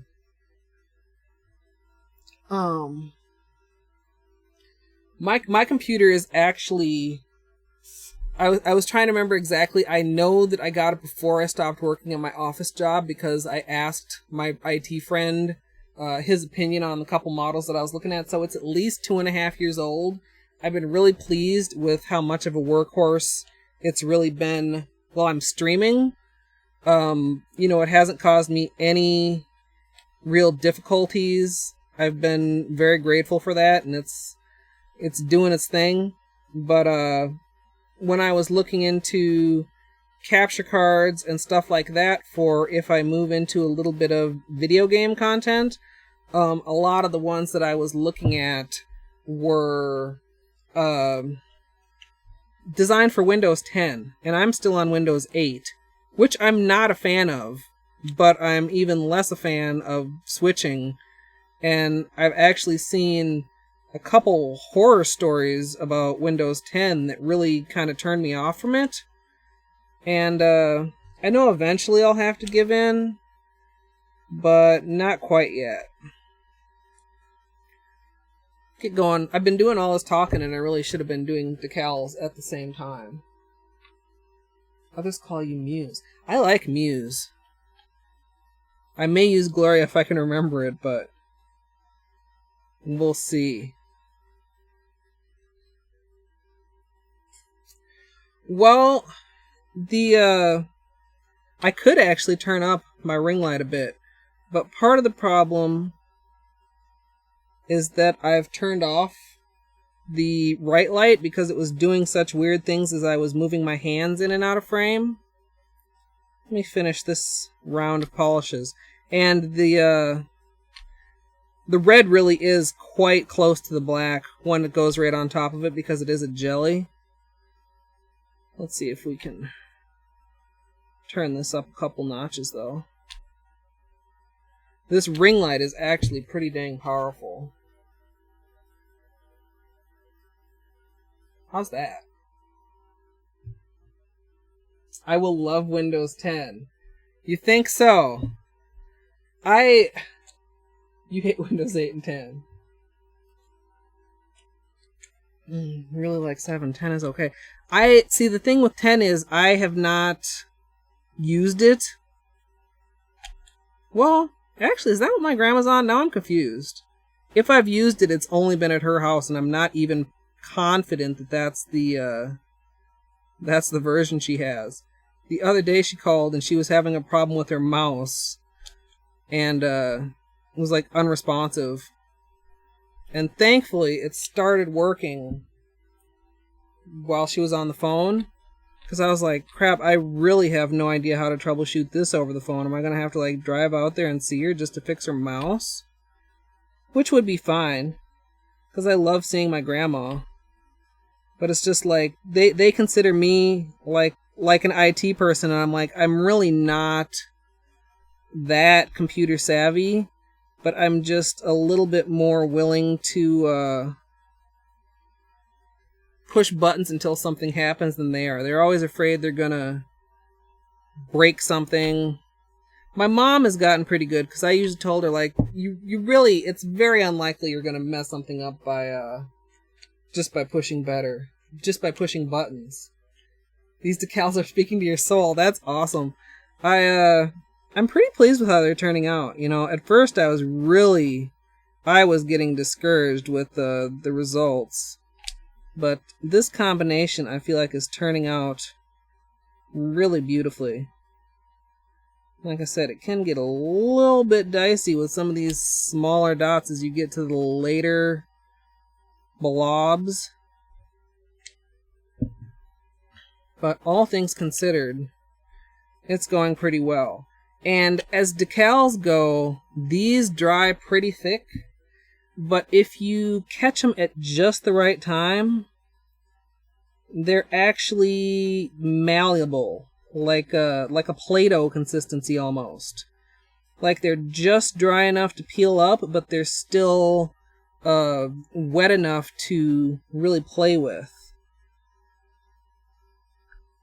And that's ideal because if you stretch them out just a little bit, then they get a little bit thinner, and they're a lot easier to apply on your nail.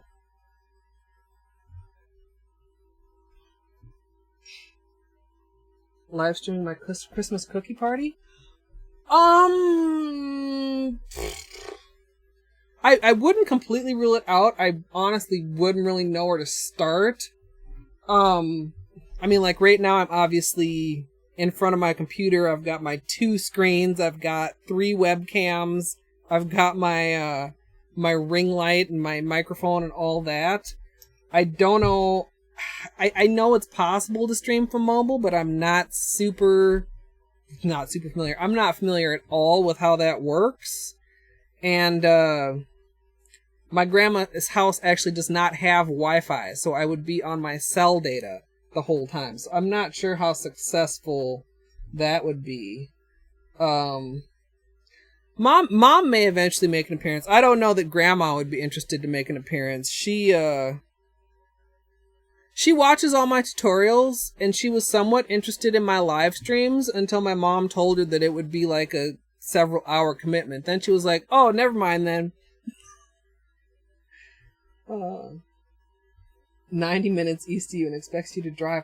Yeah, it's not horrible. I mean, it could be many more hours, but I mean, that to me is not a drive that I would want to make every week or necessarily even every month, no matter how much I love somebody. But I'm not a fan of long distance driving. I mean, 45 minutes is maybe the most I'm willing to go. Maybe she needs to change the battery in the mouse. It's a wired mouse, so it doesn't have a battery. My guess is that it may have, like in the old days, your wheel would get dirty, but with the laser mice, sometimes I found with my own, you'll get like a little tiny dust bunny that is interfering with the laser. I'm thinking that might be what it was.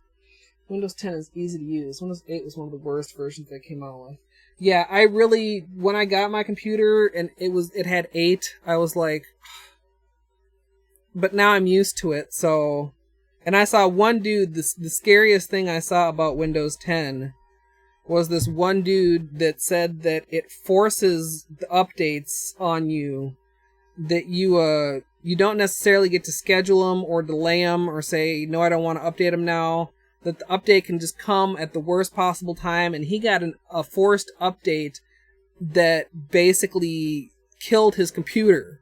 It was like it wasn't compatible with something, and he ended up having to wipe his whole computer back to factory and then go through this whole complicated thing to disable the auto updates, which just sounded horrible to me. But I'm assuming they got that fixed in fairly short order, because if they were just screwing up everybody's computer, I'm willing to wait. Yeah, my aunt is usually there also for the cookie day, and sometimes her husband or my uncle may participate and do a couple cookies. It really is, cookie day is actually my favorite day of the year, even over and above Christmas. I mean, we don't really do too many Christmas gifts anymore in our family, just because, I mean, we're lucky enough that we don't need a lot. It's not like we're rich, but it's not like we're super poor either, and there's not any small children in the family anymore. So when everybody started being super hard to buy for, we stopped doing even our little gift exchange that we used to do. Most live streams you watch on YouTube, they use their cell phones. Yeah, that's the people who created me. I've seen a few on Twitch also using their cell phone, like IRL streams in particular, or like What's up with the gambling streams? I feel that's... I don't know. I'm not a gambler, so watching somebody else gamble doesn't really appeal to me, but I know there are some people that say that about watching other people play video games. Probably some people that say that about watching somebody else play with nail polish. 1 hour and 15 minutes each way. Oh my god, for 5 years. That's so crazy. That reminds me of like, in Minnesota, Minneapolis and St. Paul are fairly close to the Wisconsin border, but not really that close. And there are some people that work in Minneapolis and live in Wisconsin. And to me, that's like way too long of a drive. I'm just cleaning up some of this extra little splatter that we got here so it doesn't create any problems. And I'm going to try and leave a little blank spot, probably over here. Well, we'll see. Maybe I won't use a blank spot. I need to leave at least one to record during my actual tutorial. She expects us to come out all the time. Mad because we moved back closer to Vancouver for your hubby's work. Well, I feel like being close to family is important, but being close to work is equally important because you're going to work several days a week and you're probably not seeing your family that often, even if you're a super close family. I mean, I see my family like once a week, but my grandma only lives, less than a half an hour away, so it's a little bit of a different story. That happened to your mom with her Windows 10. See, that's just what makes me nervous. And also, I'm assuming that Windows 10, has a little bit more computer requirements than 8, because it's newer, and newer stuff just always has higher requirements. And like I said, my computer's a couple years old now. I don't know that it could handle it. But I also haven't completely ruled it out. I'll probably look into it a little bit more, especially depending on how the whole capture card thing goes. Although I did see a few threads where people were like, oh, you can make it work with 7 or 8. You just need to do this and do that, and it's not really a supported interface, which is somewhat worrisome. But on the other hand, how bad could it be? If people are doing it, then even if it's not technically a supported interface, then I think it should be okay. Audiobooks to the rescue. I always thought that audiobooks are a cool thing, but I've never really been able to get into them myself. It's like when I'm walking, I don't like to necessarily have headphones on because I want to be aware of what's going on around me. Like, I don't want to just, end up assaulted or, have somebody come and try to steal my cell phone or whatever when I'm walking because I was so obliviously listening to my audiobook. And, but I think that they're a really great option for people that think they don't like to read.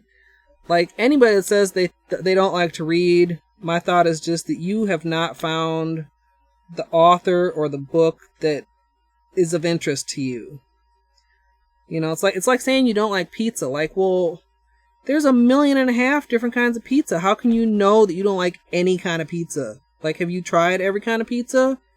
If you haven't, then maybe you should reconsider what you think you do and do not like. I always have been a reader. I credit my grandpa with that because when my parents very first came back to Minnesota, they lived in the basement of my grandparents'... Stop that! The basement of my grandparents' house. Hello, Beanie. Is this stuff in your way? Come on. Hello. Say hi to everybody, Beanie.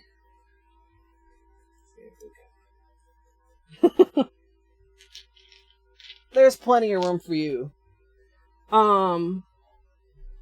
My parents lived in the basement of my grandparents' house, and every day before he went to work, my grandpa would come down the stairs, and I would run out of their room with a book, and he would read to me before he would go to work.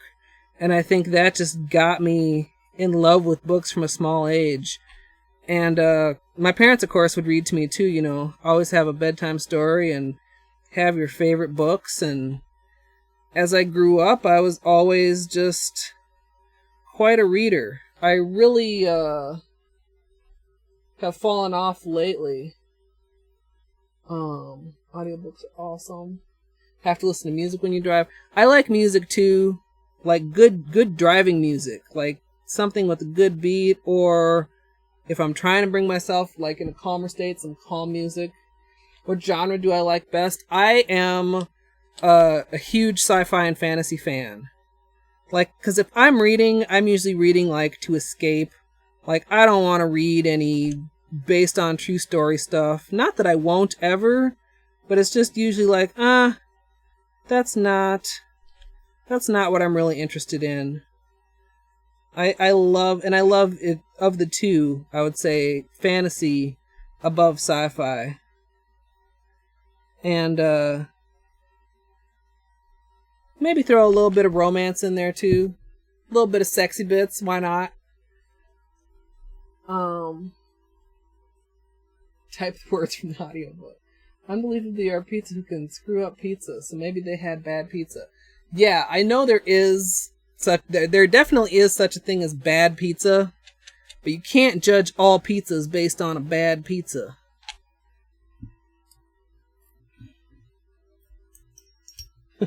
Everybody's so happy to see Beanie. Yeah, hi there, buddy. Hi. Such a good boy. Thanks for joining us. Once I finish this decal, maybe I'll move that nail polish out of his way. Although he's pretty tolerant. I thought for sure that he would not be making an appearance today, or I wouldn't have piled them up quite so high there. And kind of to continue on the books thing, when I was working, it was really easy to, well, that's kind of a goober. It was really easy to read because I would always read during my breaks and during my lunch, and I would always carry a book with me. And at first I was completely, and I still do, I love actual books, actual physical books. But eventually I started appreciating more like ebooks or reading on a Kindle on my phone. And just simply for the fact that it was easier to haul around. Okay, let's okay.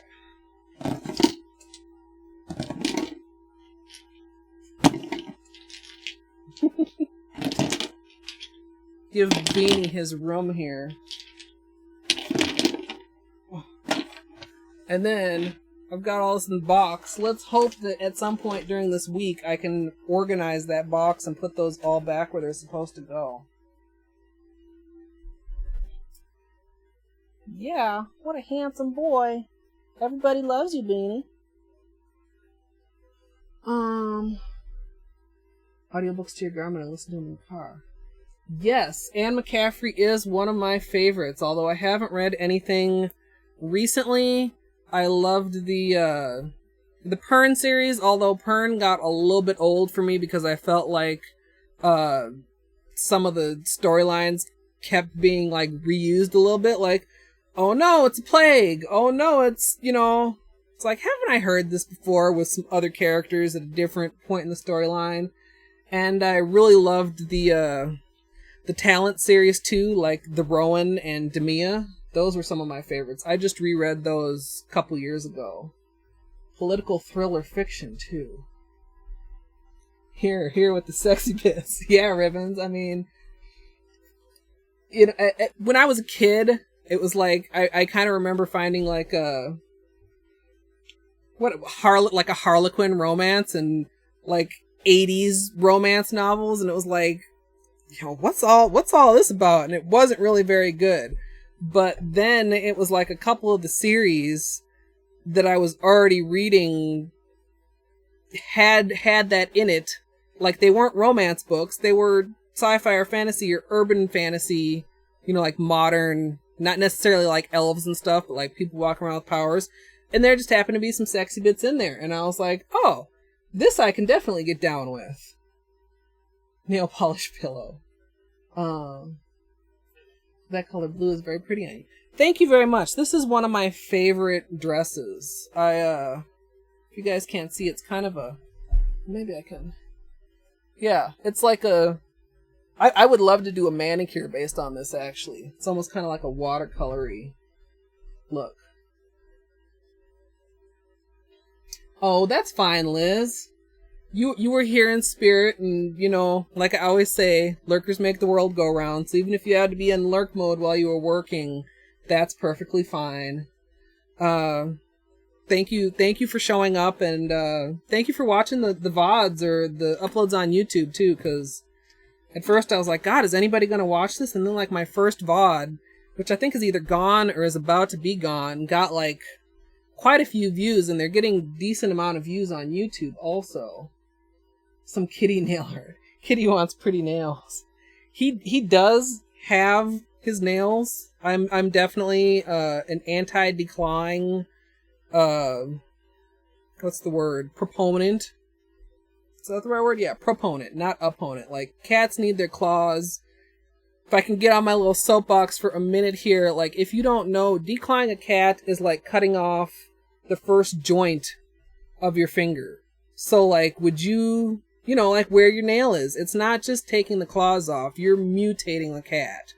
And that's just fucked up to me.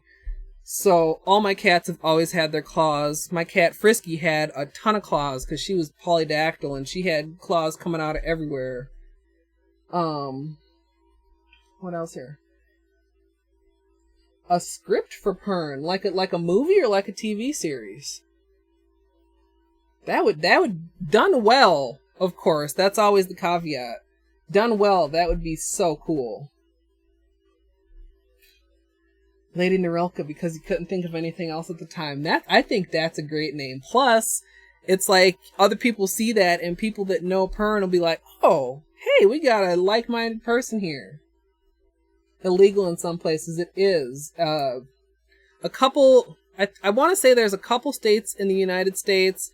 I know that the Veterinary Association of Canada, and I may be getting that name wrong, has like come out against declawing. So all of their network of veterinarians will no longer do it.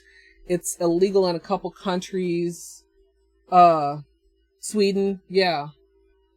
It's like, God, I'm still, you guys, and I know you guys are so tolerant and bearing with me. I feel like I'm still getting used to like balancing chat. It's like I'll be reading down and then I'll realize that there's like some comments above that I didn't read, and I don't want to miss any comments because it's like, oh, the whole Outlander series. You know, I've heard of that series, and I believe there's a TV show too, right? That's definitely on my list. Claw caps come in different colors. Miss Pern movie probably.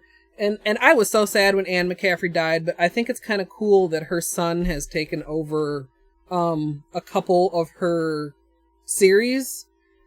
I don't know if he's writing in all of them, and I don't know. It's like one of those things where, you know, it would be really interesting to talk to them. Like, did your mom talk to you and be like, hey, these are the things I wanted to do and I never got to? Or are they just things that he, growing up with the series, was like, ooh, I would love to put my spin on the series and do this and that.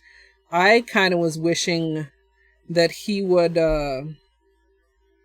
do another book in the Freedom's Landing series. I don't know if you guys are familiar with that, but I reread that again a couple years ago too when I was like on my revisiting Anne McCaffrey kick, and when I got to the last book I was like, I forgot that this ended, you know, not quite on a cliffhanger, but with a lot left undone and unsaid, and now she's gone, and it's like I'll never know what was supposed to happen in this series.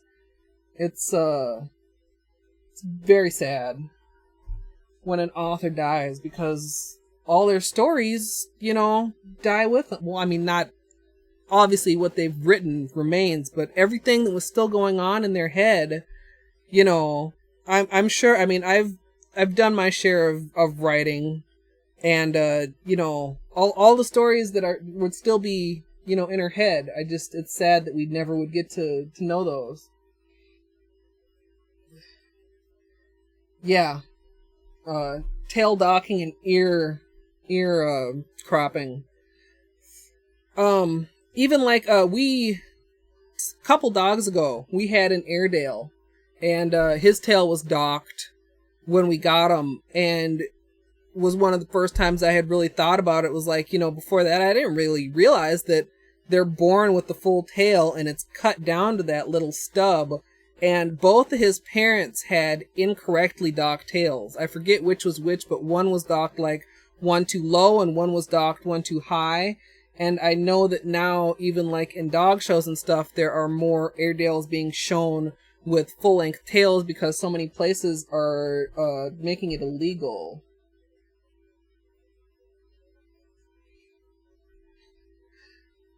I think, you know, that would be cool, Star-Lore, except if you're, like, for a lot of gamers, that would probably be super distracting if you're trying to play a game or listen to the game sound, and then there's, like, chat going on in your ear.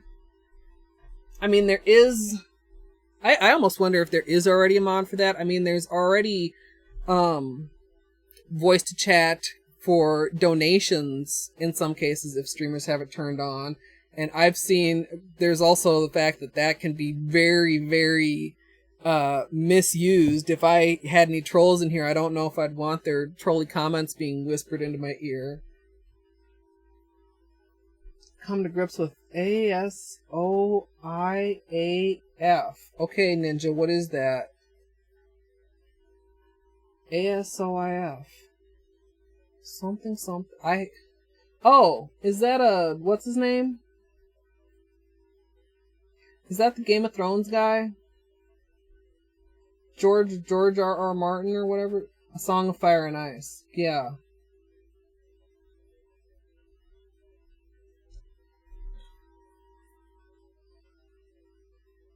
Yeah, no voice mod for Trump. Game of Thrones. Yeah, you know, I don't know. I mean, I definitely can see both sides. It's like, a lot of times, though, authors seem to pass it down to their kids, and I think if anybody would know what the original author would want, it would hopefully be their children. I don't know if he has any kids, but like Anne Rice is done. Now I'm not sure. I know the Ramses sequel, The Passion of Cleopatra, was co-written with Christopher. And there's a new Lestat novel also coming out that I think is Christopher solo without Anne. Don't say Game of Thrones because you're a book snob. I support that. But that's something that has been on my reading list for a long time, because I'm one of those people that I don't want to see the movie or the TV adaptation if I haven't read the original novels, because I mean, maybe there's an exception out there, but the book is always better. There has been many a time when I've seen a TV series and then like realized I can't watch it because there's a book for it that I haven't read yet. And, you know, I was saying when I was working, it was a lot easier to fit in a lot of reading. You would think working from home, oh, you must have plenty of time to read. Well, no, because there's so many other things that I need to do. I don't have that dedicated lunch and break time to fit in my reading. And I actually do keep a book list. And my best year, I read 120 books. And then last year, I want to say I maybe didn't even make 20, which is really, like, pathetic to me. Like, it's like, you know, barely a book a month. Like, what's up with that? I used to read 2-3 books a week, and now I've just, like, fallen, and Twitch doesn't help, Jerry.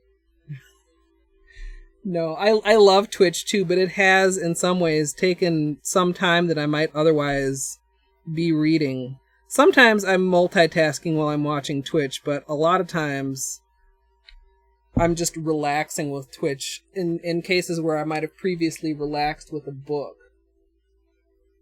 Don't get ribbon started on Anne Rice. Wait. Christopher's writing the Vampire Chronicles now. Well, I don't know. Okay, like I missed quite a bit of chat here. I loved the Vampire Chronicles. I read them when I was probably a little bit too young to probably be reading them, because they had some weird sexy bits in there, and the Mayfair Witches series too had some incestuous weird sexy bits going on in there. But I don't know if Christopher is taking over the series or if he's just like contributing, or maybe they're switching off. I saw on Twitter the other day, it was just like it was like a screenshot, and I'm trying to remember what the actual title was. I don't remember it, but it was just Christopher as the author, not Anne. So I don't know. Start with Interview with the Vampire, then the Vampire Sign. Yeah, damn, the only ones who've read the Vampire Chronicles with the stat going on. Yeah, I've read those three, and what comes after that? There's The Tale of the Body Thief, there's the Vampire Armand, and a couple others. And I honestly, if I wanted to pick back up on the series, I would have to like sit down and really figure out where I actually left off. There was like, there were a couple, I'm trying to remember which one, and then a couple of them were like crossovers with the Mayfair Witches, like the one that had Tarquin in it, and yeah, I really loved those, that whole series, and the Witches. And if you are an Anne Rice fan, I also would heartily recommend her werewolf series. God, I'm trying to remember what the first book in the series is called. I know the second book is called The Wolves of Midwinter.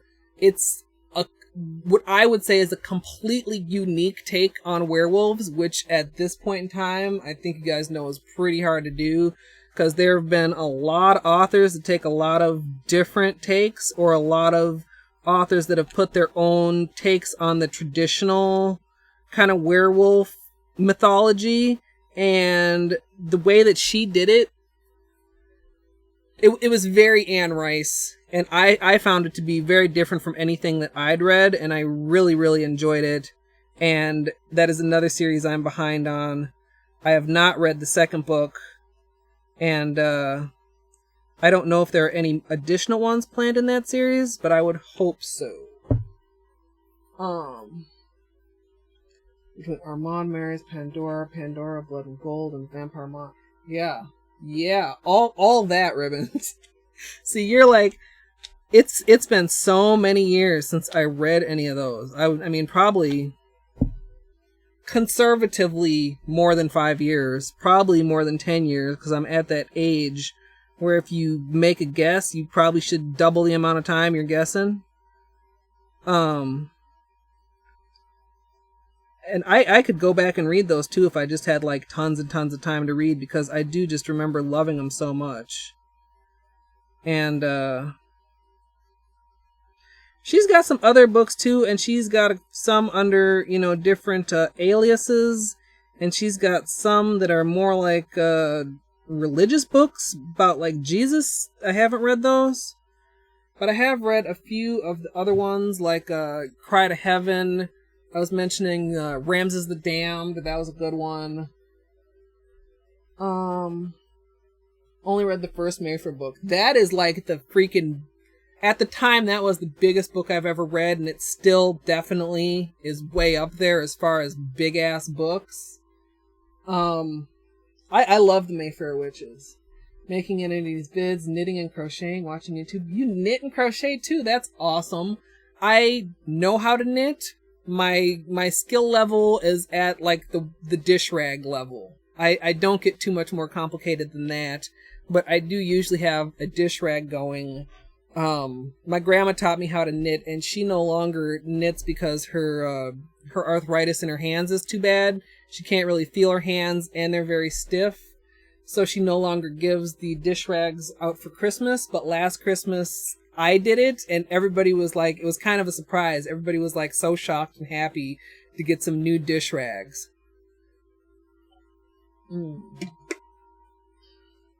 Taltos is what you're reading now. Yeah. Yeah, The Body Thief is not my fave, but it was worth reading. Yeah, The Body Thief wasn't my favorite, but it's like if you want to move forward in the series, you can't just be skipping books. I mean, The Wolf Gift. That's what it's called. I liked The Wolf Gift, Ribbons. And, like, I haven't read the second one, but my mom did, and she said it was also good. I think there's Taltos and then there's Lasher, or maybe it's Lasher and then Taltos. But if Lestat's in it, then yeah, that sounds like Memnoch the Devil, like Ribbon said. Servant to the Bones a lot. Oh, I'm trying to remember if I've read that one. I don't know if I have. Cry to Heaven was beautiful, yeah. And quilt, embroider, cross stitch. I love cross stitching too. I've even considered, because when I recently kind of cleaned out my room and tried to really get some stuff organized, I went through all my cross stitch stuff. I actually got rid of a lot that I had kind of picked up at sales and stuff, and looking at now, I was like, if I did have the time to work on these, this is not what I'd pick. But I still have, in fact, you can't really see, behind my chair in the corner, kind of over here, behind the door, is a stack of boxes, and one of those boxes is completely full of cross-stitch projects.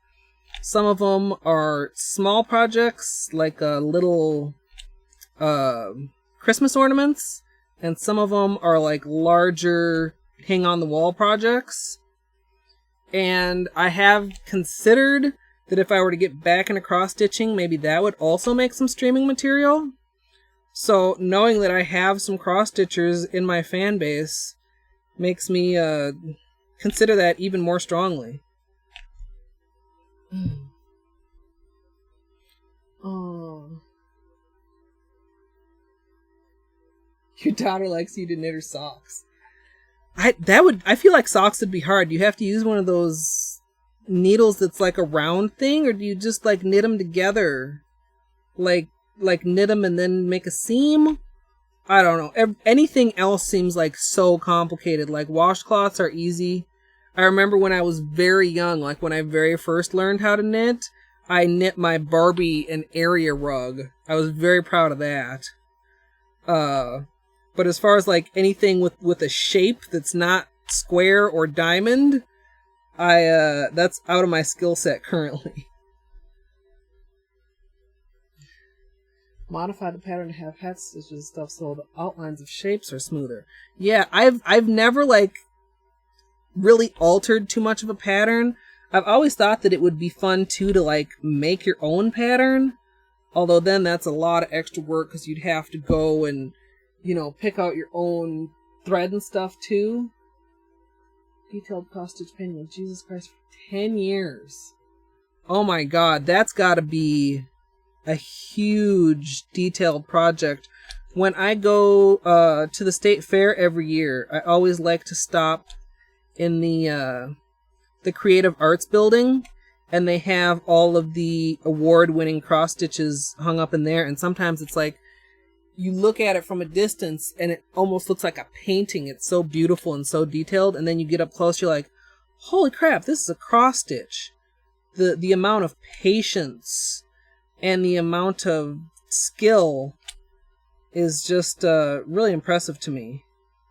I remember as a child attempting embroidery, and that was not too successful. Maybe I would have better luck now. But, when you moved, you donated a ton of yarn to a senior center. Oh, that's so nice. I bet they really appreciate that. Wedding sample, you've been married 22 years. I have a really nice wedding one in my stash of projects to do, and my problem is Like, I don't know anybody, like, getting married anytime soon. So I have no, motivation to do it. The biggest one I ever did was probably kind of hard to see, but like maybe about this big or so. And it was a dream catcher. Four double point needles and knit in the brown. Okay, that sounds so complicated. Like, how do 4 needles? Like, what? Uh-oh, I've completely lost track of where I was here. Okay, I see. 4 needles. I'm like trying to visualize this and feeling blown away right now. That's so cool though. There are quite a few. You know, I'm not loving this decal. Back to the nail polish and the decals for a minute. Aside from just the books, I always try to make sure I have at least enough for my nails. I mean, like, you look on here, and most of these are probably good for 2, maybe 3 nails worth, depending on where the best part of the designs intersect. I always make sure I have extras, because there's nothing worse than getting to do your manicure and you run out of decals, because obviously you can't just whip up some more right away, because they have to take the time to dry too.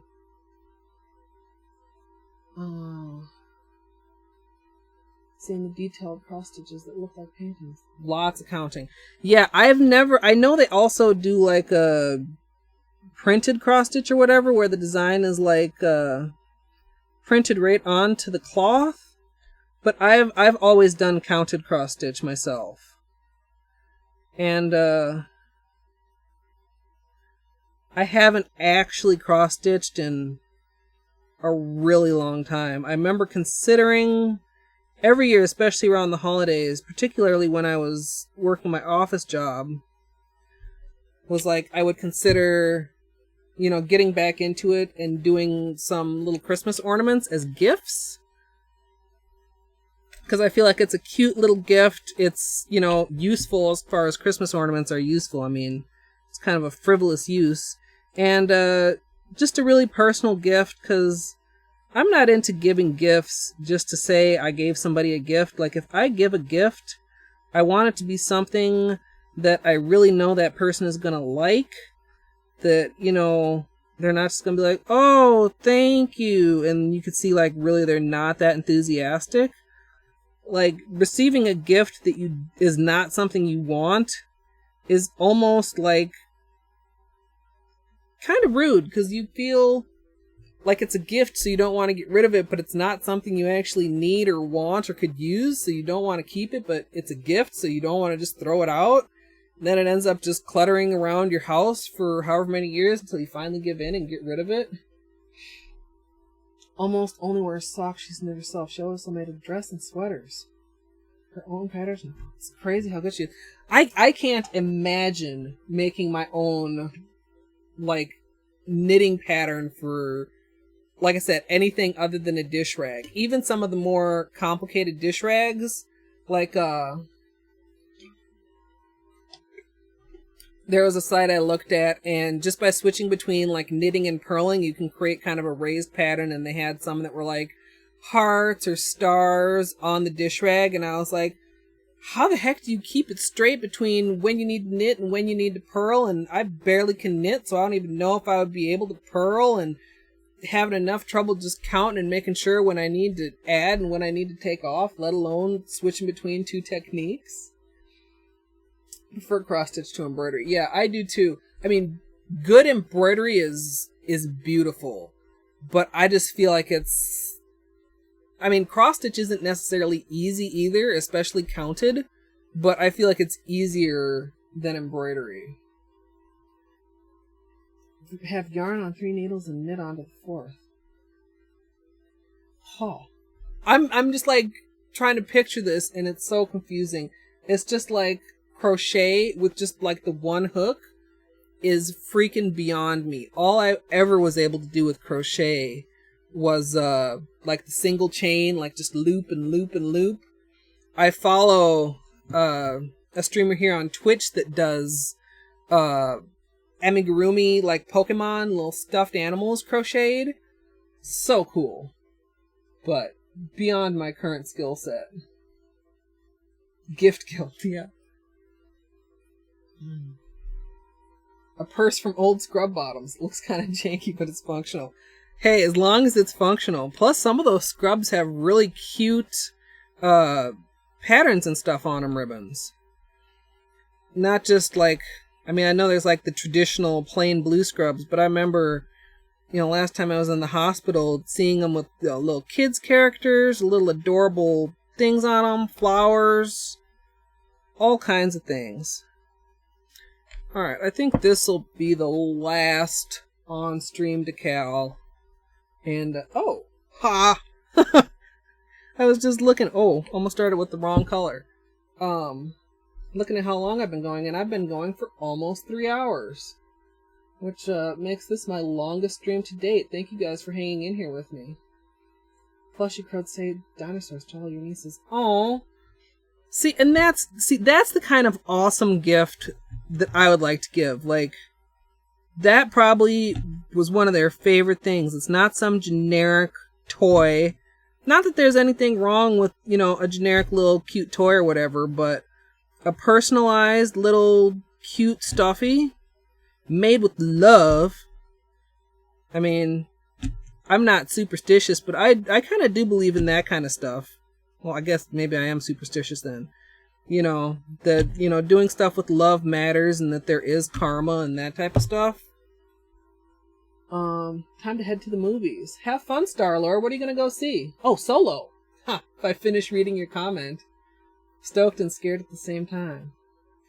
Yeah, I really, you know, we were really so busy and sick over the winter that I missed seeing the last Star Wars while it was still in the theater, which I feel kind of bad about, especially because my mom is always like, we're behind a movie. So I still need to see that, but I also would really like to see Solo, and I told her, I was like, well, we don't have to wait.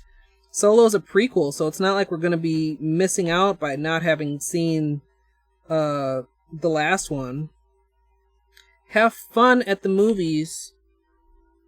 Hope you have a big sack of purse to smuggle in some food and drinks. Not that I'm a bad influence or anything, but who doesn't smuggle in food and drinks to the movies?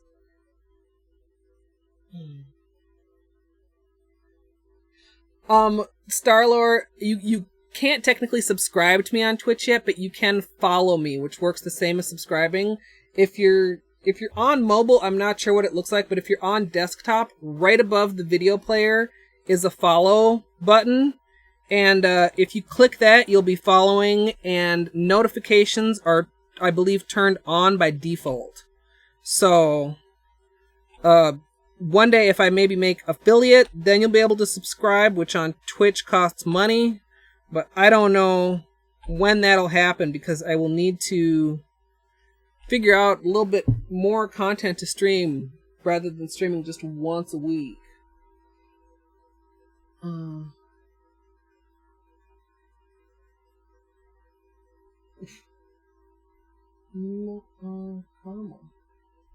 Karma is a damn bitch.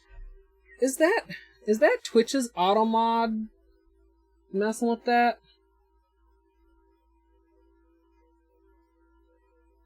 I may need to. That's the first time I've seen that pop up. Thank you, SSD, for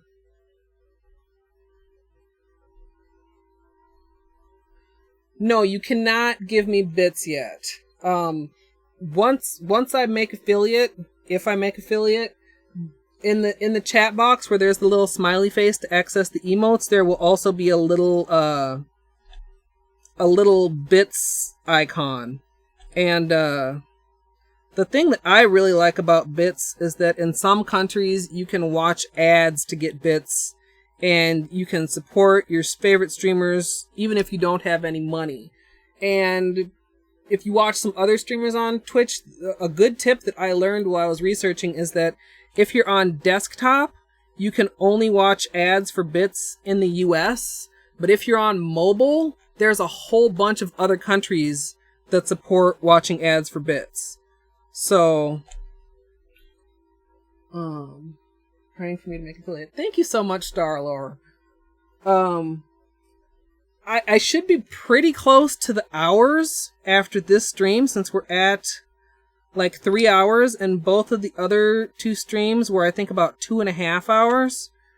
I think the recommended hours are 8, but it also is recommended 7 unique days in the last 30. So since I've only been streaming on Saturdays, I'm not at that threshold yet. And I'm really, like I said, I'm considering my next options for what else I want to stream. I almost did a stream, like an unscheduled stream midweek, just to like pop one in there. I was thinking I would just do a super short stream of me just like painting my nails regularly, and anybody that wanted to hang out could pop in. So if you are following me, keep an eye. If you have your notifications turned on, I may start squeezing in days other than Saturday that are not listed on my schedule yet. Emote ideas, I don't know. Maybe this little boy. Get us a beanie emote for people to spam.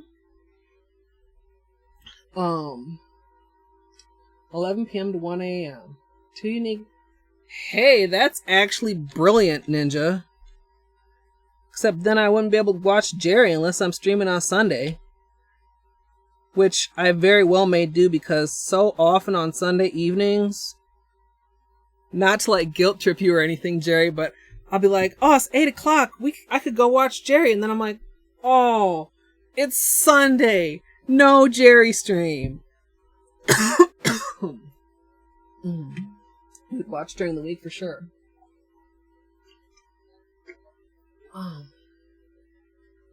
Cats in the chat. Yes. Hey, that's a cute little cat. Where'd he come from? Devo Catpaw. So yeah, I may just start streaming a couple random things. I mean, I kind of feel like I don't want to be manipulative, if you want to put it that way, toward getting, you know, like streaming extra streams just to get those extra days just to make affiliate. But on the other hand, if people are actually interested, then maybe it's not manipulative. You know, it's just more content.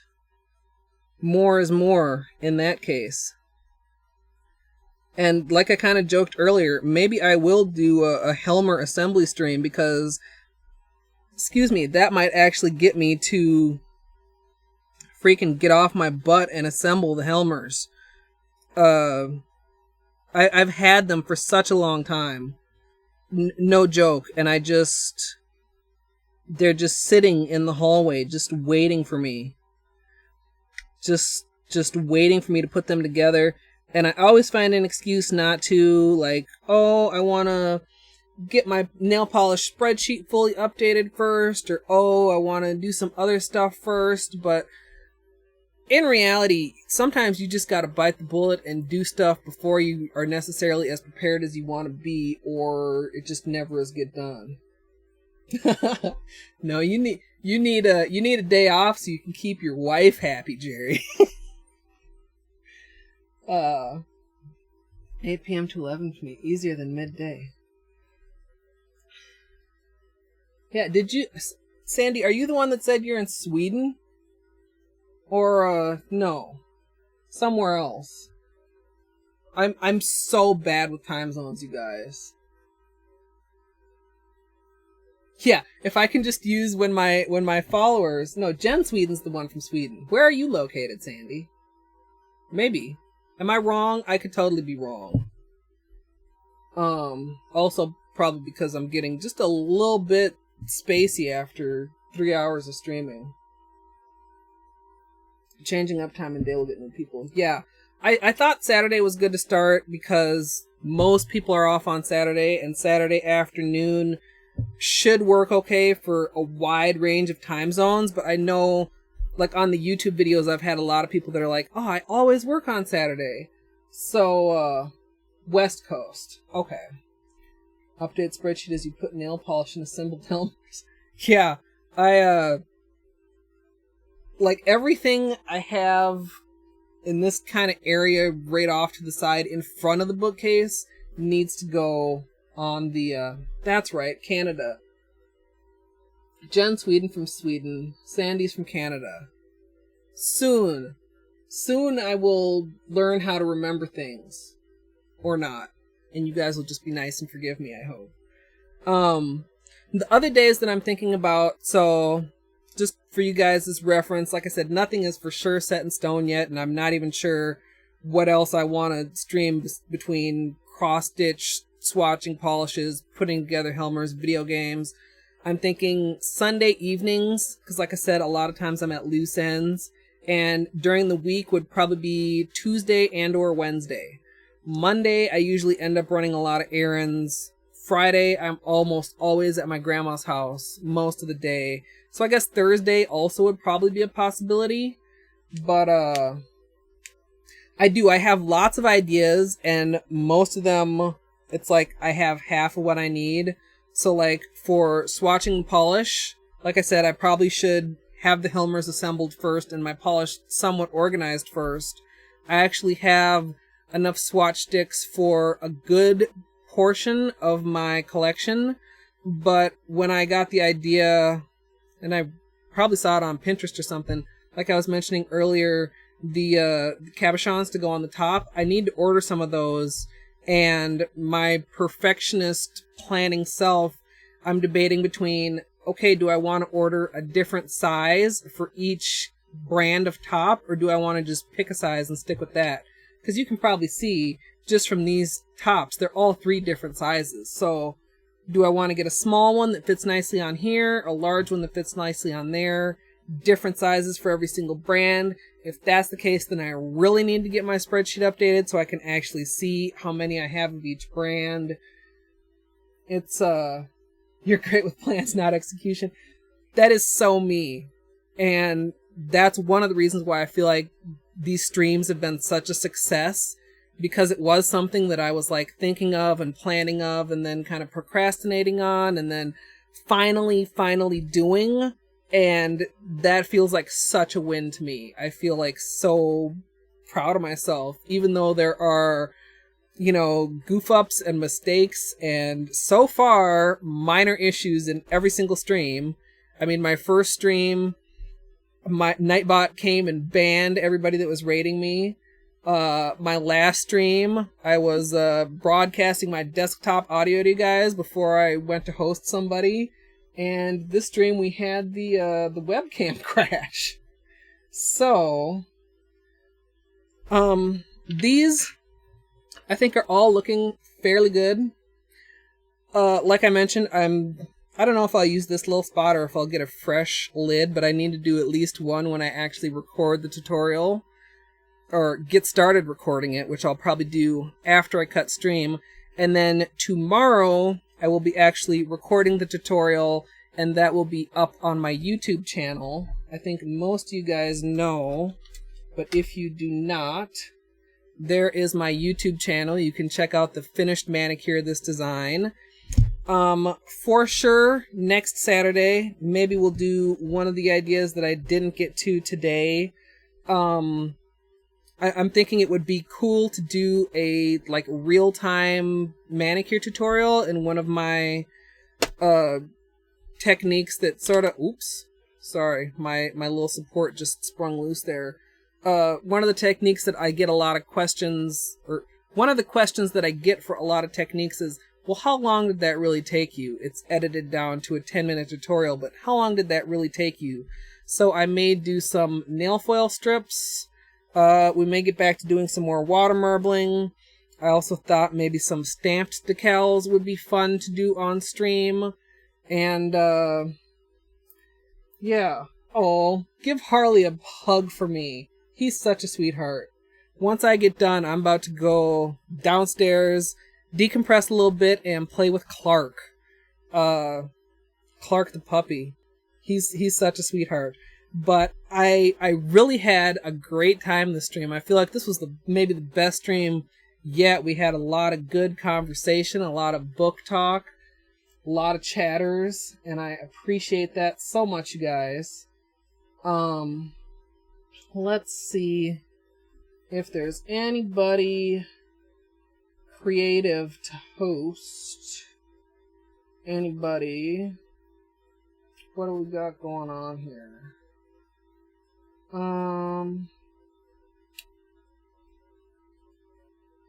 Oh, we do. This is, don't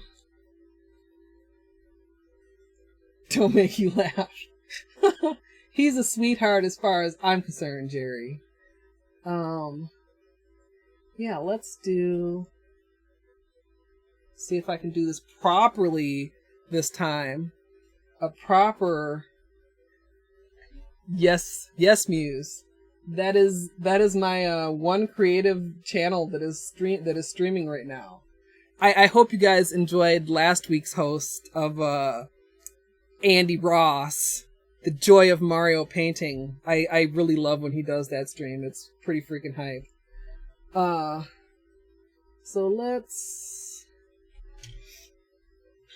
And I'm gonna send you guys over as a raid, just because I think raiding is pretty cool.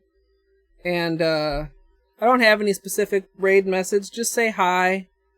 You know, I don't know. I think raids are cool. I think raids are fun. And I'll also do a host. And yeah, other than what I already said, of course I have to say, as always, thanks for watching. I hope I'll see you guys next week, or maybe midweek, if there's a midweek stream. And I hope you all have an awesome, awesome day. Thank you all.